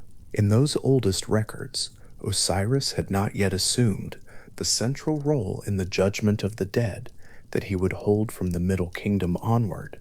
The sovereignty of the dead belonged then to Anubis alone. That shift, Osiris rising to kingship over the realm of the dead, while Anubis retained his specific ritual authority, did not diminish Anubis within the tradition so much as it clarified his particular function. He became the deity of the procedure itself, the one who prepared the dead for their passage, the one who managed the ceremony of the scale, not the king who received the judgment's result, but the expert who conducted the measurement that made a result possible. And in that shift, in that clarification, something of his character settled into focus, precise, authoritative, unhurried, and wholly without malice. The black of his head is not the black of absence. This is a distinction the Egyptian tradition held carefully, and it is worth letting settle into the image of him standing at the scale before anything else is said about what he does there. In Egyptian visual symbolism, black carried the meaning of the fertile Nile silt, the dark, rich sediment deposited across the valley each year by the annual inundation, the substance from which crops grew, and from which, in the Egyptian agricultural understanding, life renewed itself season after season. The Nile Valley was called Kemet, the Black Land, and the name was not a description of darkness, but of fertility, of the specific abundance that the black earth made possible. When Anubis's head and body are rendered in that same black in tomb paintings, in papyrus illustrations, in small faience and bronze figures that were placed in tombs across centuries of Egyptian religious practice, the color is doing theological work. It is saying, this is the deity of renewal. This is the figure through whom the dead pass on their way back into the cycle of existence. The black of his canid head is the same black as the ground from which the grain grows in the first warm days after the flood recedes. It carries the meaning of restoration, not ending. In the Papyrus of Ani, a document created around 1275 BCE for a royal scribe of that name, now held in the British Museum, and spanning roughly 23 meters of carefully illustrated and inscribed papyrus, when unrolled to its full length, Anubis appears in the judgment scene in exactly the posture described in the oldest iconographic accounts of the ceremony. He stands at the scale. One hand is positioned on the arm of the balance beam. The other is steadying the plumb line, or is turned slightly toward it, reading its position with the careful attention of someone who knows that the measurement being taken has no margin for error and no mechanism for correction after the fact. His jackal head is turned toward the instrument. He does not look at the soul whose heart is being weighed. He looks at the scale. The scale is what matters now. The scale will tell him what there is to know.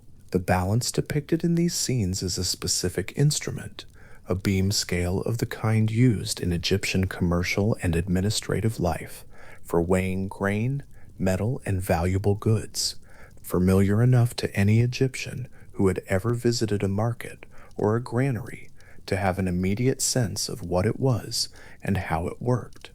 A horizontal beam, balanced at its center on a vertical support, with a pan suspended from each end of the beam by cords. A plumb line, a cord with a small weight at its lower end, hung from the center of the beam's support post. When the two pans carried equal weights, The beam leveled, and the plumb line hung straight. When one pan was heavier than the other, the beam tilted and the plumb line swung to one side, indicating which pan had more weight. The instrument operated on a simple physical principle, and its simplicity was part of its authority. There was nothing in it that could be adjusted after the measurement was taken. There was nothing in it that responded to the wishes of the person being measured. The beam did what physics and gravity required of it, and Anubis read what the beam told him to read. Scholars who have written about Anubis's role in the judgment scene, among them Eric Hornung, whose studies of Egyptian theology have done much to clarify the internal logic of the tradition, and Jan Osman, whose work on Egyptian concepts of the divine examined how different deities embodied different aspects of a coherent cosmological system, have noted the particular character of what Anubis does at the scale. He is not the judge. He is not the one who decides. He is the one who ensures that the measurement is conducted correctly, without error, without favor, without any possibility of the instrument being adjusted to produce a preferred result. His authority is procedural rather than judicial. His expertise is the expertise of the embalmer, the craftsman, the skilled practitioner who applies exact knowledge to a sacred procedure and produces a result that can be trusted precisely because it was produced without the practitioner's own preferences interfering with the process. The result of the weighing is not Anubis's opinion. It is the scale's finding, conducted under Anubis's supervision. The distinction matters. The Papyrus of Hunefer, another New Kingdom document held in the British Museum and created for a royal scribe of the reign of Seti I, shows Anubis in a slightly different moment of the ceremony, the moment before the weighing begins, when Anubis leads Hunefer by the hand toward the scale. The gesture is specific and legible, a guide conducting the recently arrived through a procedure they have prepared their whole lives to face, along a path the guide knows well, toward an outcome the guide will measure with the same unhurried care he applies every time. There is something in that image, the black-headed deity, the hand extended, the soul walking alongside him toward the instrument, that establishes the character of his role, with a precision the written sources take many more words to achieve. He is not bringing Hunefer to something terrible. He is bringing Hunefer to something certain. The scale will tell the truth. Anubis will read it. Whatever the truth is, it will be known accurately. The physical world of Egyptian ritual practice connected to Anubis did not remain purely abstract. During the actual performance of mummification, the lengthy and technically demanding process through which the dead body was preserved for its afterlife, priests who occupied the highest ritual functions within the embalming process wore masks of Anubis, full jackal-headed masks made from cartonnage, linen, and plaster, painted black, fitted over the head of the officiating priest, so that at the most sacred moments of the procedure, the priest performing the work became, in the ritual understanding of the tradition, the deity himself. This was not metaphor, it was not theatrical. Within the logic of Egyptian ritual practice, the wearing of the mask was the donning of the god's identity, in a sense that the tradition treated as functionally real. The priest was Anubis, and Anubis was present in the priest, and the boundary between the two was understood to be genuinely permeable during the performance of the rite. A physical Anubis mask was recovered from a tomb context at Saqqara, the great necropolis on the desert plateau above Memphis, where the step pyramid of Djoser rises from the sand, and where the shafts and chambers of generations of burials descend beneath the surface. The mask is made of cartonnage, painted black in the tradition's standard rendering of Anubis, and its eye holes are empty now. The priest who once wore it, long departed from the world. It sits in a museum case. The eye holes face forward, unchanged by everything that has happened since the last time someone wore it and performed the rite it was made for. The mask is one of those objects that carries the weight of its function even in stillness, an object made for a specific purpose, so serious that the purpose clings to the object long after the purpose can no longer be performed. In the context of the judgment scene, this physical object connects Anubis's presence at the scale to the full ritual authority of the embalming priesthood, the institution most deeply entrusted across the entire span of ancient Egyptian civilization, with maintaining the boundary between the living and the dead. Anubis's expertise with the dead did not begin at the moment of judgment. The tradition traces his knowledge much further back than that, into the specific mythological history of how his understanding of preservation and passage was acquired. In the Osiris myth, the central narrative of Egyptian religion, preserved in its most complete form in the Greek writer Plutarch's De Facete et Osiride, but traceable in its individual elements through much earlier Egyptian sources. It is Anubis who assists in the reassembly and preservation of Osiris's body after Set has dismembered it. The deity who presides over the scale in the judgment scene is the same deity who first performed the sacred act of preservation that made Osiris's resurrection possible. His authority at the scale is not arbitrary. It is the authority of long practice, of having done the foundational work from which the entire ceremony of the dead derives its form.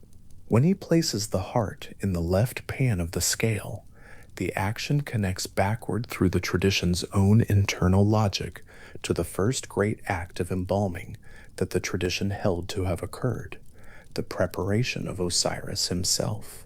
The left pan of the scale holds the heart. The right pan holds the feather of Mot, the single white ostrich feather whose symmetrical barbs, extending to equal lengths on both sides of the central shaft, made it the hieroglyphic sign for truth itself, and the symbol most directly associated with the goddess, whose name it both depicted and encoded. The beam connects these two things, the entire record of a lived human life on one side, the fixed and impersonal standard of cosmic order on the other. What Anubis reads in the plumb line is the relationship between them, whether the record of the life is as light as the truth or heavier than it, whether what was carried through the years of living left the heart unburdened enough to match the feather's weight, or whether the accumulated weight of what was done and left undone and thought and concealed and decided has made it heavier than the counterweight that does not adjust, that has never adjusted, that will not adjust for this soul any more than it has adjusted for any other. The plumb line hangs from the center of the beam's vertical support. It is a simple instrument, a cord, a weight at the cord's lower end, gravity doing the work of indicating vertical. But the plumb line had a particular significance within Egyptian architectural practice that extends its meaning when it appears in the judgment scene. The same instrument, the same principle, the same cord and weight was used to align the courses of stone in pyramid construction to ensure that the facing blocks of a pyramid's exterior maintained the precise angle of slope required by the building's geometry. It was used to check the verticality of the walls of temples, to level the foundation courses from which those walls rose, to verify that the great columns of Karnak and Luxor stood as straight as the geometry required them to stand. The plumb line was the instrument through which the Egyptians translated their mathematical understanding of vertical and horizontal into the physical reality of their building. When a pyramid face was aligned correctly, it was because the plumb line had been consulted. When a temple wall stood true after centuries, it was because the plumb line had been trusted. That same instrument, reading the position of the beam in the Hall of Two Truths, reads the weight of a human life against the feather of Mahat, with the same precision it applied to the alignment of stone. There is something in that continuity of instrument, from the construction of the largest stone structures in the ancient world to the measurement of a single soul's moral record, that the tradition seems to have held not as irony, but as coherence. The same principle of exact measurement governed the building of temples and the conduct of judgment. The same standard of accuracy applied. The same refusal to accept approximate answers or close enough results. Anubis does not speak during the weighing. In the illustrated versions of the ceremony, the papyrus of Ani, the papyrus of Hunefer, the many other papyri and tomb scenes from the New Kingdom that depict this moment with varying degrees of detail and artistic elaboration, Anubis's role is to conduct and to read, not to pronounce. The speaking of the result belongs to another figure. What Anubis does is maintain the exactness of the procedure throughout the time it takes for the beam to find its position and the plumb line to settle into what it has to say. His attention remains on the instrument. His hands are near it, but not touching it, or touching it only at the moments when his expertise is required, to position the pans correctly, to ensure the chords are even, to read the plumb line when it has come to rest.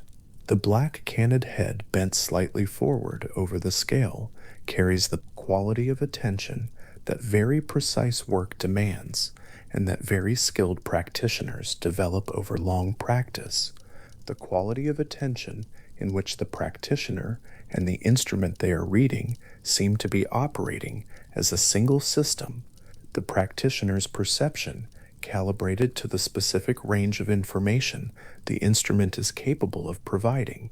It is not a dramatic attention, it is not a vigilant or searching attention, it is simply exact. The plumb line will tell him what it tells him, and he will read it accurately, and what he reads accurately will be passed to Thoth, who waits with the scribal palette, the pen already raised above the surface, the ink ready to receive what the scale's measurement has determined. The souls who come to the Hall of Two Truths, in the tradition of the Book of the Dead, do not arrive ignorant of what awaits them. The preparation for the weighing began during the lifetime that preceded it.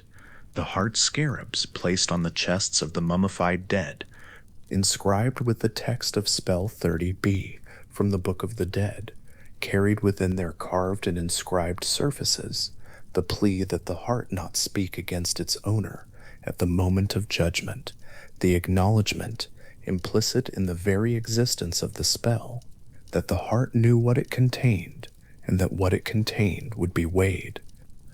The copies of the Book of the Dead that accompanied the dead into their tombs, sometimes inscribed on papyrus and rolled into the wrappings, sometimes carved or painted on the walls of the tomb chamber itself, provided the spells and the guidance required for the journey. The negative confessions of chapter 125, the declarations made before each of the 42 assessors that specific moral violations had not been committed, were known texts that the tradition understood the deceased to be capable of speaking when the moment required them. Anubis, receiving each soul at the scale, is therefore receiving someone who has been prepared.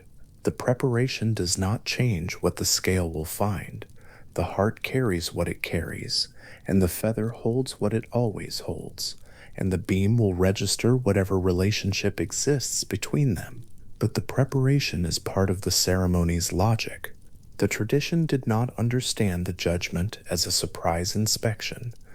It understood it as the culmination of a life lived within a framework that the tradition had made available, the framework of ma'at, of right action, of the specific moral categories that the 42 assessors embody in their patient rows along the hall's two sides. The soul arriving at the scale has, in principle, been living toward this moment their whole life, with the spells and the framework and the understanding of what the ceremony required available to them throughout. Anubis's role in that framework is to conduct the measurement that reveals what the life in fact produced, not what the spells declared, but what the heart, carried intact through the duat, silently carries. The intimacy between Anubis and the dead, established through the embalming rites, through the wearing of the mask, through the long tradition of priests embodying his presence at the most sacred moments of the preparation of the dead, means that the figure at the scale is not a stranger to the soul whose heart is being weighed. In the tradition's understanding, Anubis has been part of the process from the moment of death. He was present in the form of his priests during the 70 days of mummification. He is present here, at the instrument. He will be present in whatever way the tradition holds him to be present, in whatever follows the reading of the plumb line. The continuity of his attention across the entire arc from death to judgment is one of the ways the tradition expressed its understanding of the dead, as cared for, not abandoned, at the moment of death to navigate an unknown country alone, but accompanied by a deity whose specific expertise was the precise terrain between death and whatever came after. In New Kingdom tomb paintings from the Valley of the Kings and the Theban necropolis, the great concentration of tombs cut into the limestone cliffs on the west bank of the Nile, at Luxor, Anubis appears in multiple registers of the same painting, occupying different positions in the sequence of the dead person's journey. He is at the mummification table. He is at the door of the tomb. He is in the Hall of Two Truths, at the scale. His presence across these different moments of a single depicted journey is the visual equivalent of what the tradition's texts describe, a deity whose jurisdiction extended across the whole range of experience between the moment of death and the moment of final judgment, and who was present at each stage of it with the same unhurried authority. The black of his head catches no shadow in the sourceless light of the hall. In the illustrations of the judgment scene, the lighting, such as it is in a realm understood to exist outside ordinary solar time, illuminated not by the physical sun, but by the diffuse presence of the divine, falls on everything evenly, leaving no part of the scene in darkness. Anubis's black painted head does not emerge from shadow or disappear into it. It is simply present, precise, and still, oriented toward the instrument that has been his responsibility since the oldest sources placed him in this role, in this hall, performing this exact act of measurement with the same careful attention it has always received. The beam of the scale holds its breath, if a scale can be said to hold anything. The pans have stopped their initial movement, the fractional oscillation that follows the placement of any weight settling gradually into the equilibrium, or the tilt that will tell Anubis what he needs to read. The plumb line hangs at the center, whether it hangs straight, indicating balance, indicating that the heart's weight and the feather's weight have met each other at the same point on the beam, or whether it hangs at the slight angle that indicates one side has more weight than the other. This is what Anubis reads. This is what his attention, bent toward the instrument, with the whole of his long accumulated expertise, is reading now. The plumb line moves only very slightly in the last moments of its settling. It approaches its final position gradually, each fractional movement smaller than the one before it, converging on the position that physics and the weights in the pans have determined it must reach. Anubis watches this approach with the patience of someone who has learned through very long practice that the instrument completes its reading in its own time, and that the reading is worth waiting for in its own time. There is no gesture of impatience. There is no adjustment of the pans. There is only the figure at the scale and the scale completing its work, and the hall around them both, lit evenly from everywhere and nowhere. The cord hangs still. The small weight at its end has come to the position it will hold. Anubis reads the angle of the line against the upright of the beam's support, with the attention of a surveyor reading the alignment of a stone course, the same precision, the same commitment to what the instrument actually says, rather than what anyone present might prefer it to say. His head lifts slightly from the position of reading. The measurement is complete. Across the hall, on the side where Thoth stands with the scribal palette and the reed pen held ready above the ink, there is a slight movement, a leaning forward, a readiness.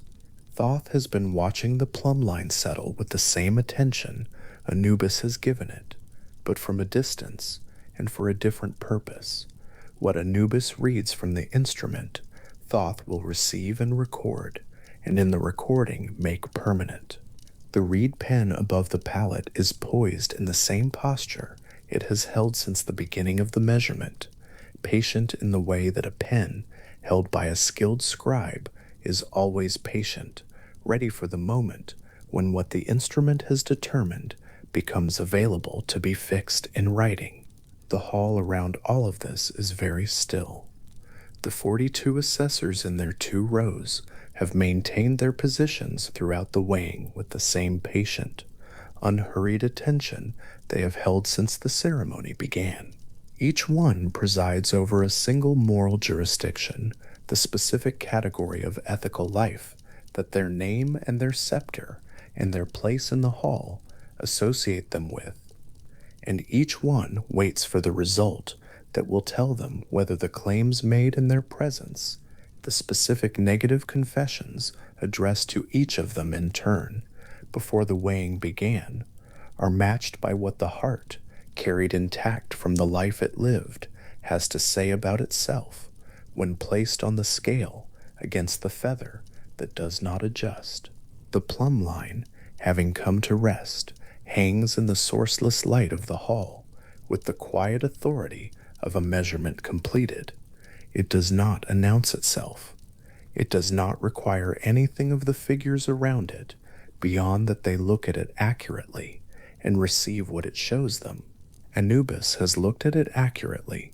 The reading he has taken from it is the reading that the scale produced, uncorrected, as the tradition required it to be, uncorrected.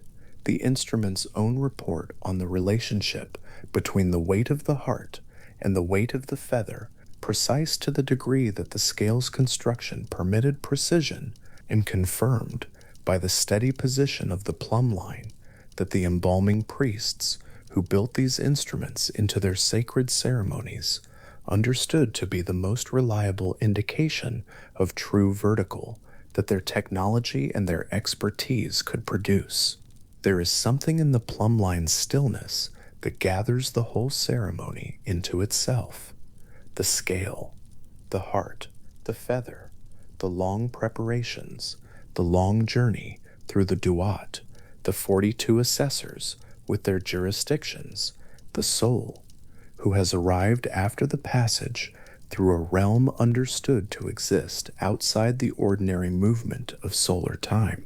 All of it has been directed toward the moment when the plumb line stopped moving. All of it, the spells written on papyrus and carved into tomb walls, the heart scarabs placed with their inscribed pleas on the chests of the mummified dead, the copies of the Book of the Dead tucked into linen wrappings and stacked in wooden boxes in the corners of tomb chambers, was addressed to this moment, this instrument, this reading. Anubis steps back from the scale with the same deliberate care he brought to stepping forward. His hands return to the position of waiting, held slightly away from his sides, available, not grasping. His head is still oriented toward the beam, though the reading has been taken and what remained to be read from it has been read.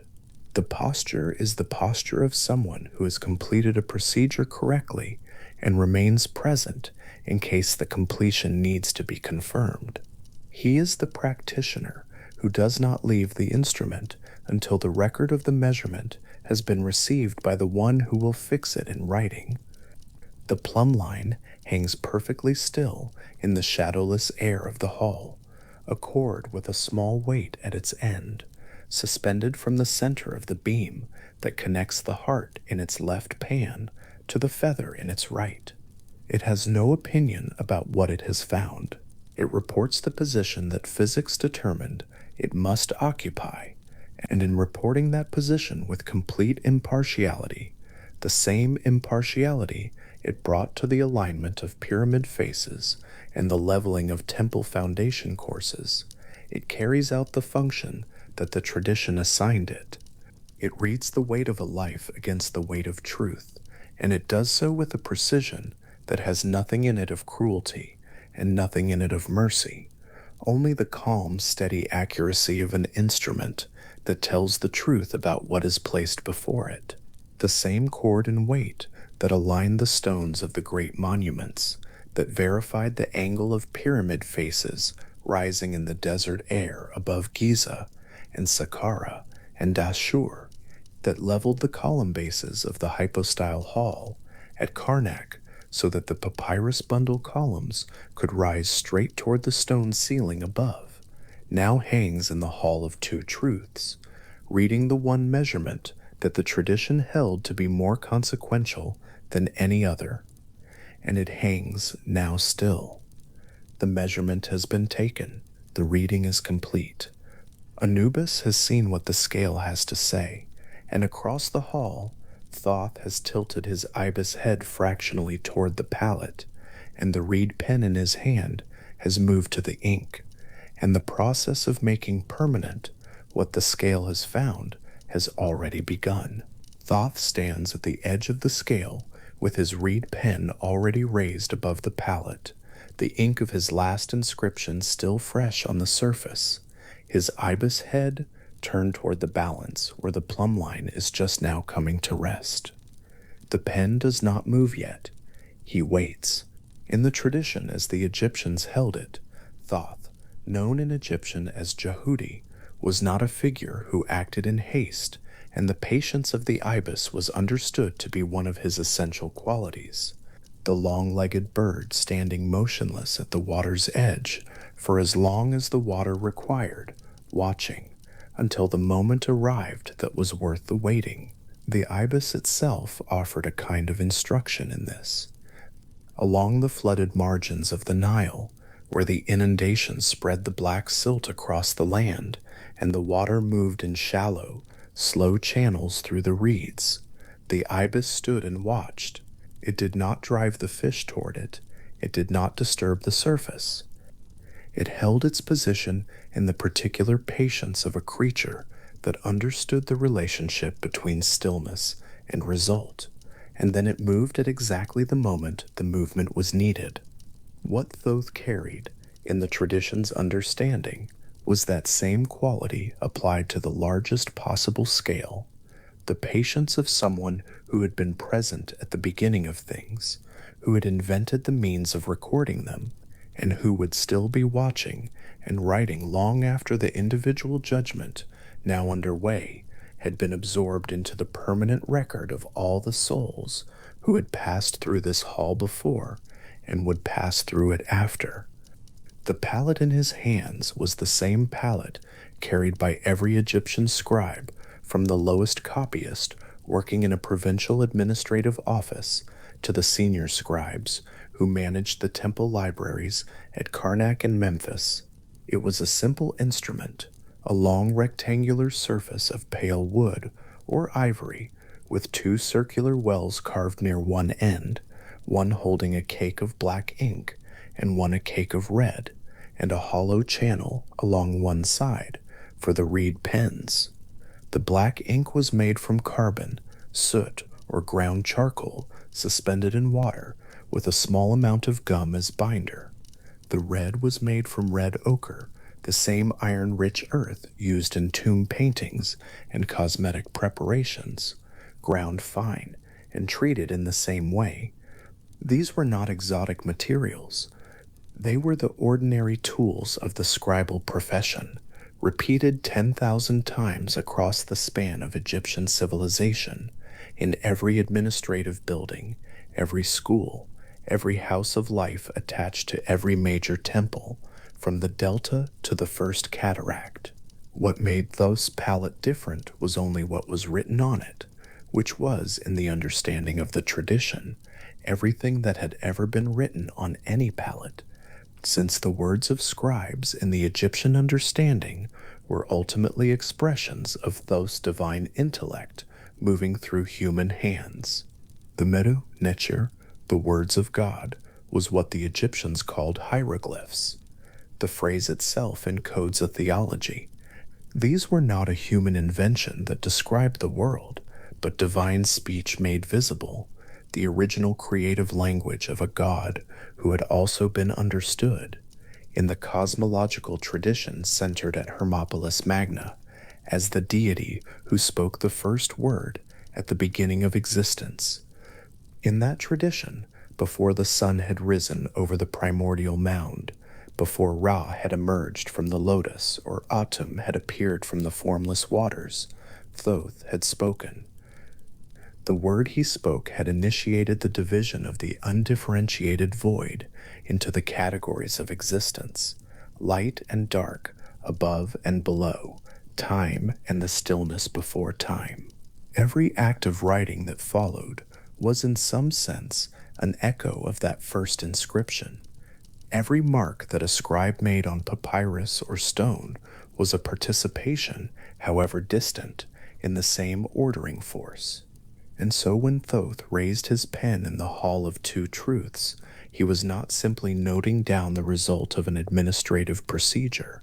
He was performing the same act he had always performed, fixing the formless into form, making permanent what would otherwise dissolve, and in doing so extending the order of the cosmos into the life, and now the afterlife, of a single human soul.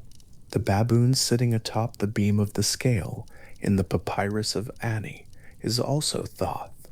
This second form, the seated Hamadryas baboon, alert and still above the exact point of the balance, is a different expression of the same divine presence, and the Egyptians held both forms simultaneously, without contradiction. The Hamadryas baboon was associated with the liminal moment of dawn, the threshold between dark and light, because these animals were observed to call loudly at the rising sun, their voices carrying across the dry hillsides in the gray interval before full light, as if greeting or acknowledging the moment of cosmic transition. What the ibis embodied in patience and precision, the baboon embodied in attentiveness to the moment, the recognition of exactly when one state of things was becoming another. In the judgment scene, both qualities were needed. The ibis waited for the verdict to declare itself. The baboon watched the exact moment the plumb line settled. Together, they represented the full range of what the act of recording required, the sustained, methodical attention to what was true, and the precise recognition of the instant when the truth became available to be written down. At Hermopolis Magna, the city in Middle Egypt where the Hermopolitan cosmological tradition had its center, 14 large stone baboon statues once flanked the entrance to Thoth's temple. They were carved during the reign of Amenhotep III, who ruled in the 14th century BCE, and they were substantial things, seated figures of considerable height, each one rendered in the alert, upright posture of a baboon, watching the horizon, their heavy stone presence arranged in pairs along the processional way, so that the approach to the god's house was lined on both sides with forms of the god himself. 14 faces, all turned in the same direction. The morning light would have struck them from the same angle. Whether it reached them or not, they remained in that same posture of watchful readiness that Thoth in his baboon form maintained atop the scale's beam, positioned at the point of balance, above the thing being measured, alert. The tradition holds that Thoth was not only present as the recorder in the judgment scene, but was, in the broader architecture of Egyptian theology, the deity most intimately associated with the administration of cosmic order. Maat was its principle, Ra was its origin and ongoing source, Osiris was its judiciary, Anubis was its procedural officer, but Thoth was its record, the one in whom everything that had occurred was held and preserved. The Egyptians understood writing as a form of permanence that exceeded ordinary memory, exceeded the spoken word, exceeded even the tomb structure itself. Stone eroded, painted surfaces dimmed, spoken transmission inevitably altered what it carried. But the written word, inscribed on papyrus or stone by someone who knew the Medu Neter, was understood to be immune to those ordinary processes of decay, not because the physical material was indestructible, but because the act of correct inscription engaged a divine reality that outlasted its material carrier. A spell written correctly continued to function even if the papyrus crumbled, because the words had been shaped correctly, and the shaping was what mattered. Thoth, as the deity who had invented those words and gave them their efficacy, was the guarantee behind that permanence. In the Papyrus of Hunefer, which dates to around 1275 BCE and is also held in the British Museum, the judgment scene is depicted in careful detail across a strip of papyrus painted in the same warm mineral pigments used in the tomb paintings of the Valley of the Kings. Thoth stands to the right of the scale, his ibis head inclined toward the scribal palette, his pen already in motion or just prepared to move. To his left, the scale holds the heart and the feather in their respective pans, and the plumb line is visible at the center of the beam. The image captures a moment of convergence, the verdict arriving from the scale at precisely the same instant as Thoth's pen is poised to receive it. The Egyptians placed considerable care in these depictions, not as illustrations of abstract theological propositions, but as active participants in the ritual reality they described. The papyrus on which the judgment scene was painted was itself an object charged with the same divine language that governed the scene's outcome. The image of Thoth recording the verdict was also, in its own way, Thoth recording it. The Medu Neter, functioning on the surface it was written on, not merely representing a function, but performing one. Thoth speaks the verdict aloud before writing it down. In the scene as depicted in the Papyrus of Hunefer, this dual act, speaking and writing simultaneously, is a detail of genuine theological consequence. For the Egyptians, utterance and inscription occupied different registers of divine authority, and both were needed to make the verdict complete. The spoken word was potent in the Egyptian understanding. The Heka, or magical force, that moved through correct speech was one of the primary operative powers of the universe. When priests recited spells aloud, they were not performing a symbolic gesture. The words, spoken in the correct sequence by someone with the correct preparation, did what they said. The voice of Thoth declaring the verdict made it operative in the realm of divine speech. His pen inscribing it on the palette made it operative in the realm of permanent record. Together, the spoken declaration and the written inscription fixed the soul's fate in every dimension the tradition recognized. There was no gap between the announcement and the record, no interval in which the verdict could be questioned or revised. The moment of writing and the moment of speaking were the same moment, and both were irreversible. The word he writes when the scale balances is makaru, true of voice, justified. This is the epithet that follows the name of the deceased through every subsequent inscription, on the walls of their tomb, in any text that mentions them, in the prayers and offerings made on their behalf by those who continued to remember them among the living. After the scale balances, and Thoth has spoken and written the verdict, the name of the deceased changes in a specific way. It acquires this permanent modifier, this small addition that signals the outcome of the judgment to any reader in any subsequent generation. Ani, true of voice. Hunifer, true of voice. Naktu, true of voice.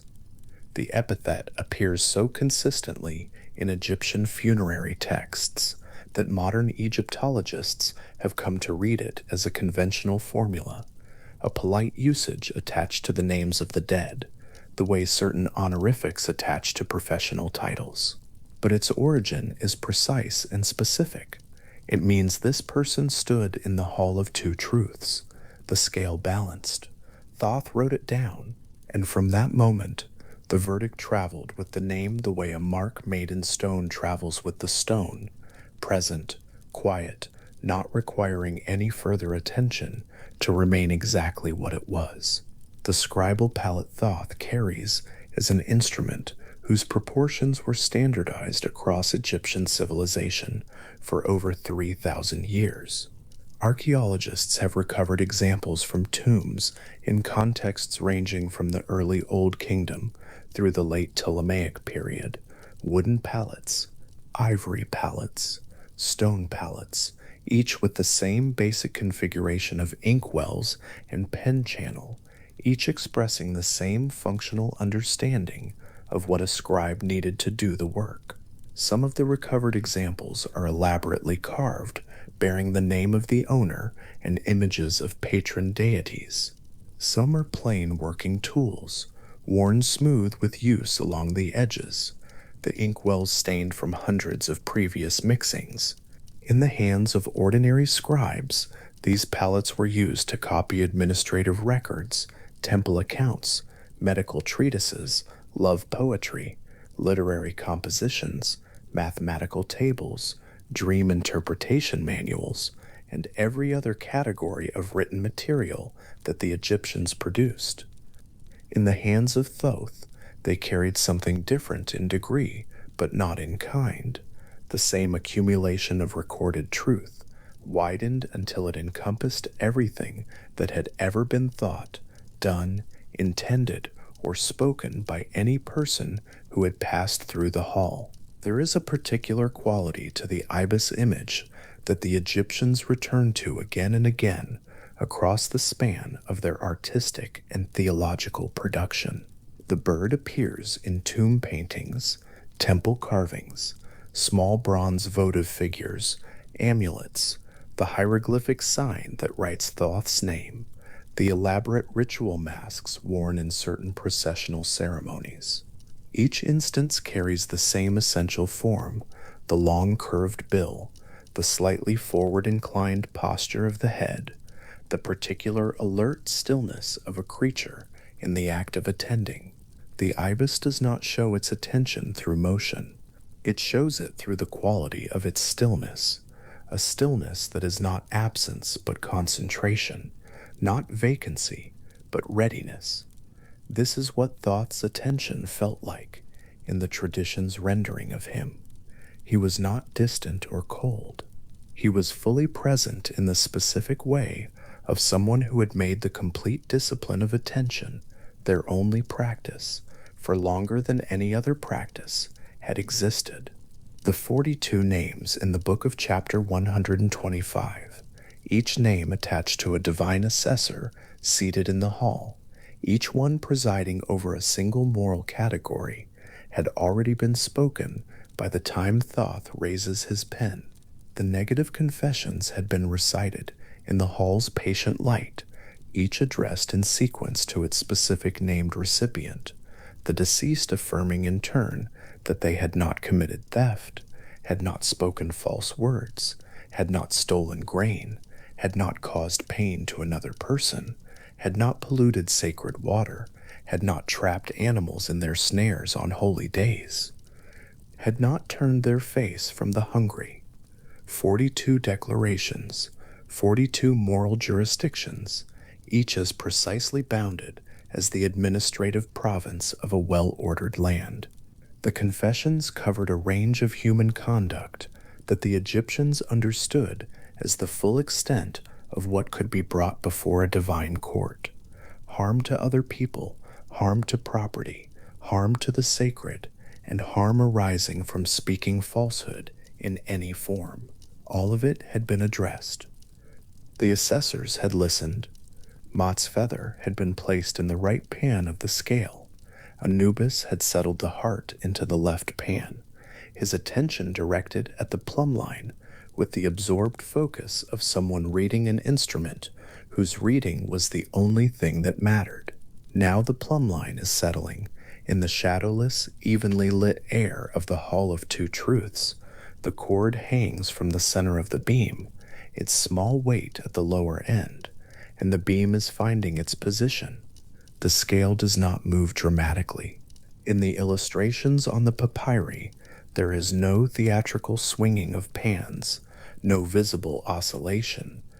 The beam finds its level the way any well-made balance finds its level, when the weights on both sides are equal, with a gradual, unhurried settling, the plumb line aligning itself with the vertical until it is simply still. The heart and the feather occupy their pans with equal authority. Neither side descends. The cord hangs straight. Thoth begins to write. The reed pen moves across the pallet's surface in the fine practiced strokes of a scribe who had never needed to learn what he knew because he had always known it, the hieroglyphic signs forming in their correct sequence, each sign a condensed image that carried both phonetic value and semantic weight. The Egyptian writing system was a complex and layered instrument, combining logographic, phonetic, and determinative signs in a way that allowed a skilled scribe to encode multiple levels of meaning within a single line of text. To write Makore was to commit to a surface, a phrase whose components each carried their own theological weight. Ma, from the same root as ma'at, meaning true, correct, right, aligned with the order of things. Kore, meaning voice, speech, utterance, true of voice. The phrase encoded the verdict of the scale, the absence of wrongdoing, the soul's alignment with the cosmic principle that governed everything from the rising of the sun to the growth of grain to the behavior expected of a person in the daily conduct of a human life. The word dried on the palette in the sourceless light of the hall, its ink beginning to fix itself into the surface, as ink does when the moisture leaves it. Black on pale wood, a small mark, the kind of mark that would in its way last. To understand what the written verdict meant in the life of the soul that had just received it, it helps to hold for a moment the Egyptian understanding of what came next. The tradition holds that the soul found justified passed through the hall into a realm the Egyptians called the Field of Reeds, the Aru, a landscape described in the Book of the Dead and in earlier pyramid texts as a place of extraordinary parallel to the most fruitful version of the Nile Valley. The grain in the Field of Reeds grew tall. The canals moved with clean water. The light was constant and without the exhausting heat of the Egyptian summer noon. The boats on the water were the same boats one had used in life. The work of the fields was familiar work, done without the pressures of taxation, or drought, or flood. It was a paradise in the specific sense that the Egyptians understood paradise, not an alien world of transcendent difference, but the world they had known made fully itself, freed of its difficulties, carrying forward the particular textures of a lived Egyptian life into an existence that did not require it to end. The Makaru, written on Thoth's palette, was the threshold to that. A single small phrase, dried on a scribal palette in the hall where the scale had just found its balance, opening into the full expansion of everything the tradition promised to the soul that arrived in the hall having lived in alignment with Ma'at.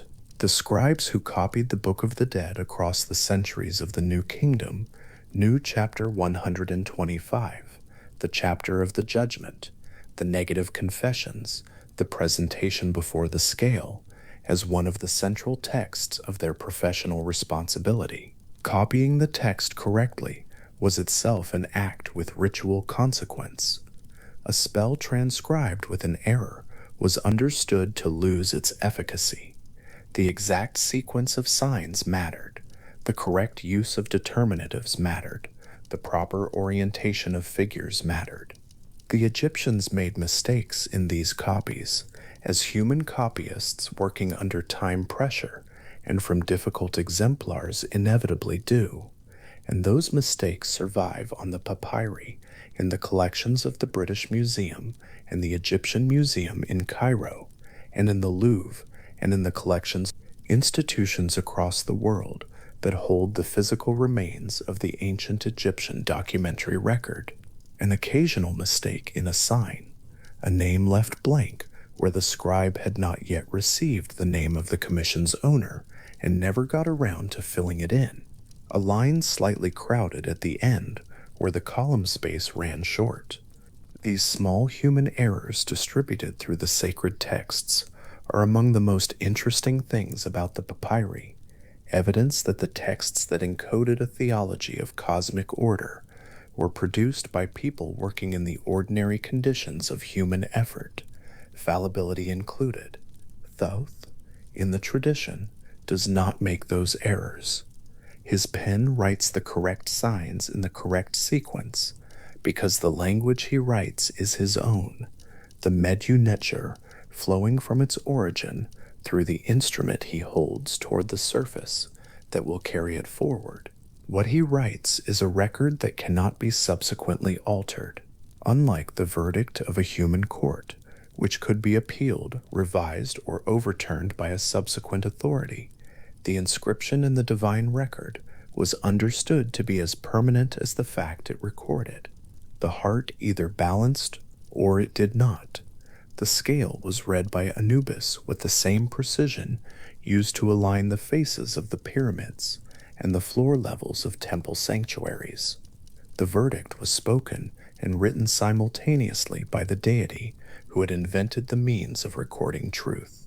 There was no procedure beyond this one that could be brought to bear on its outcome. This is not a cold or punitive understanding.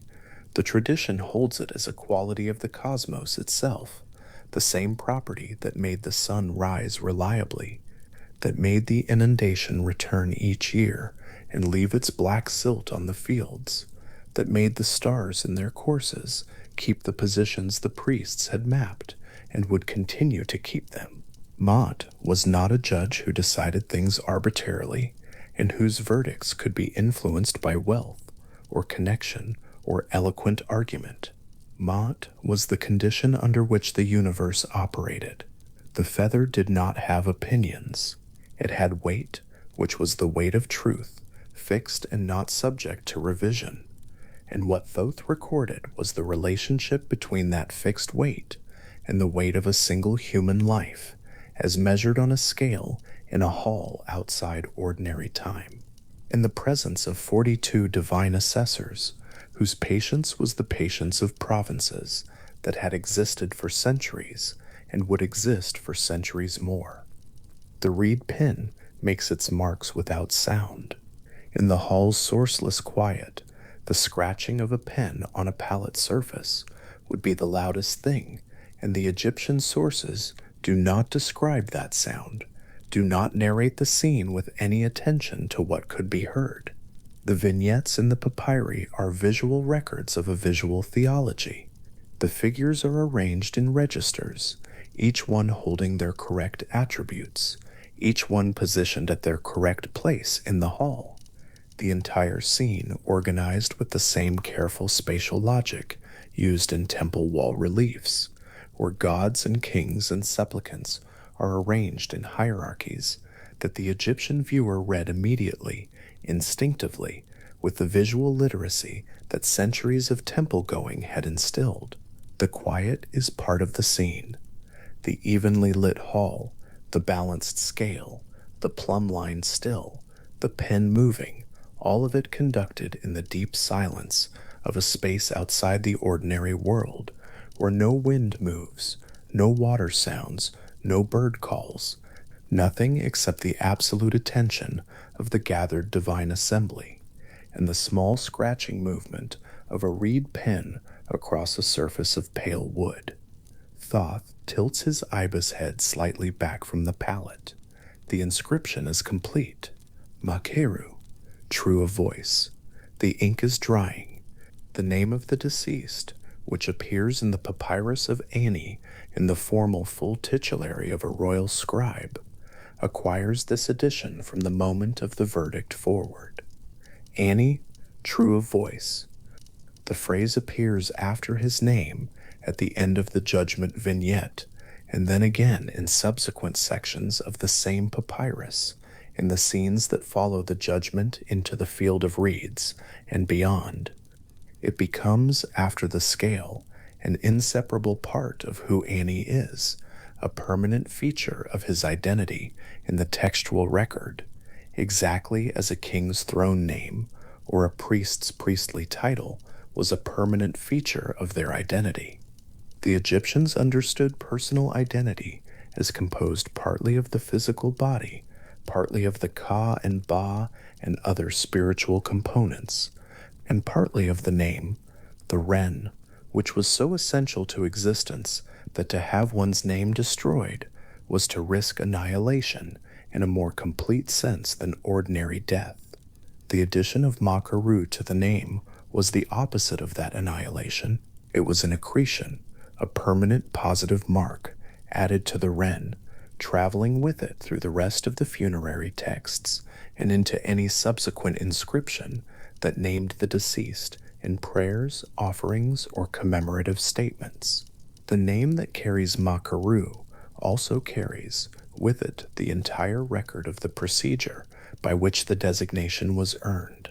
Not as an explicit recitation, the epithet does not summarize the confessions, does not enumerate the moral categories, does not describe the scale or the feather or the plumb line.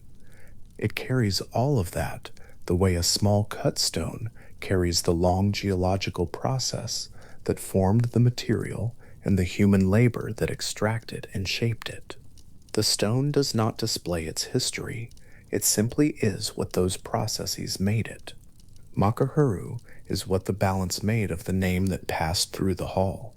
At Hermopolis Magna, the 14 baboon statues of Amenhotep III's temple complex faced east.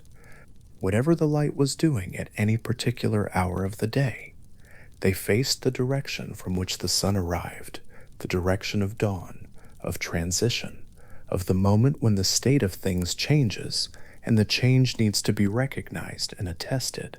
Thoth, in his baboon form, was the deity of that recognition, the one who saw the moment of change with complete precision and did not miss it or misread it. The statues that expressed this quality in stone on the processional way of his temple are now some of them in museum collections.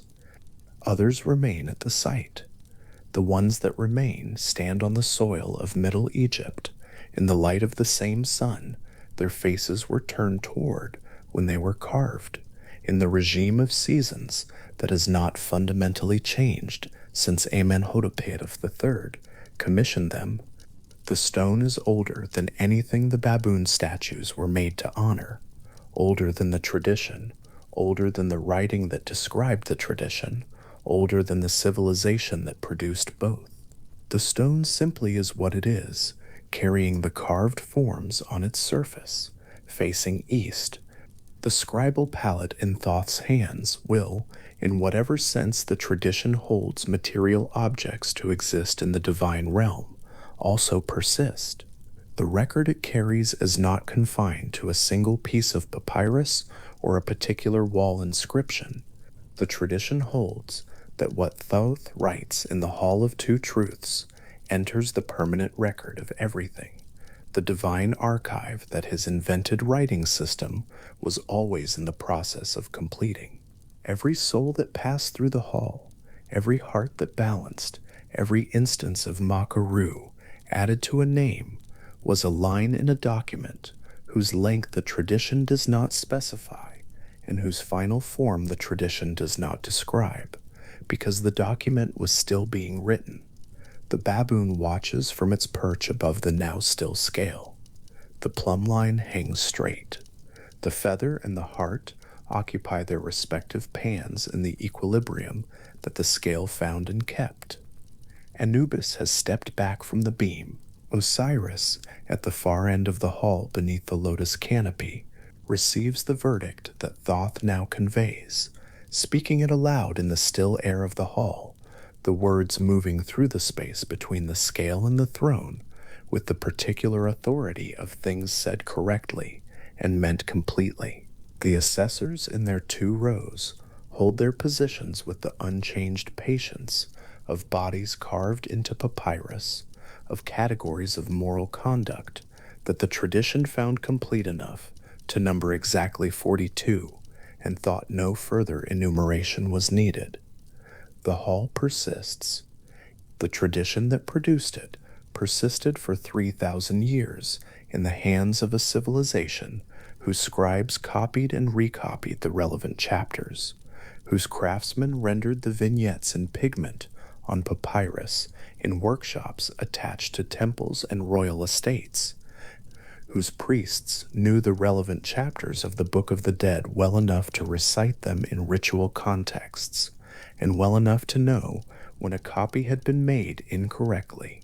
That tradition narrowed and changed under the pressures of successive foreign administrations, Assyrian, Persian, Macedonian, Roman, and eventually gave way to new forms of religious life.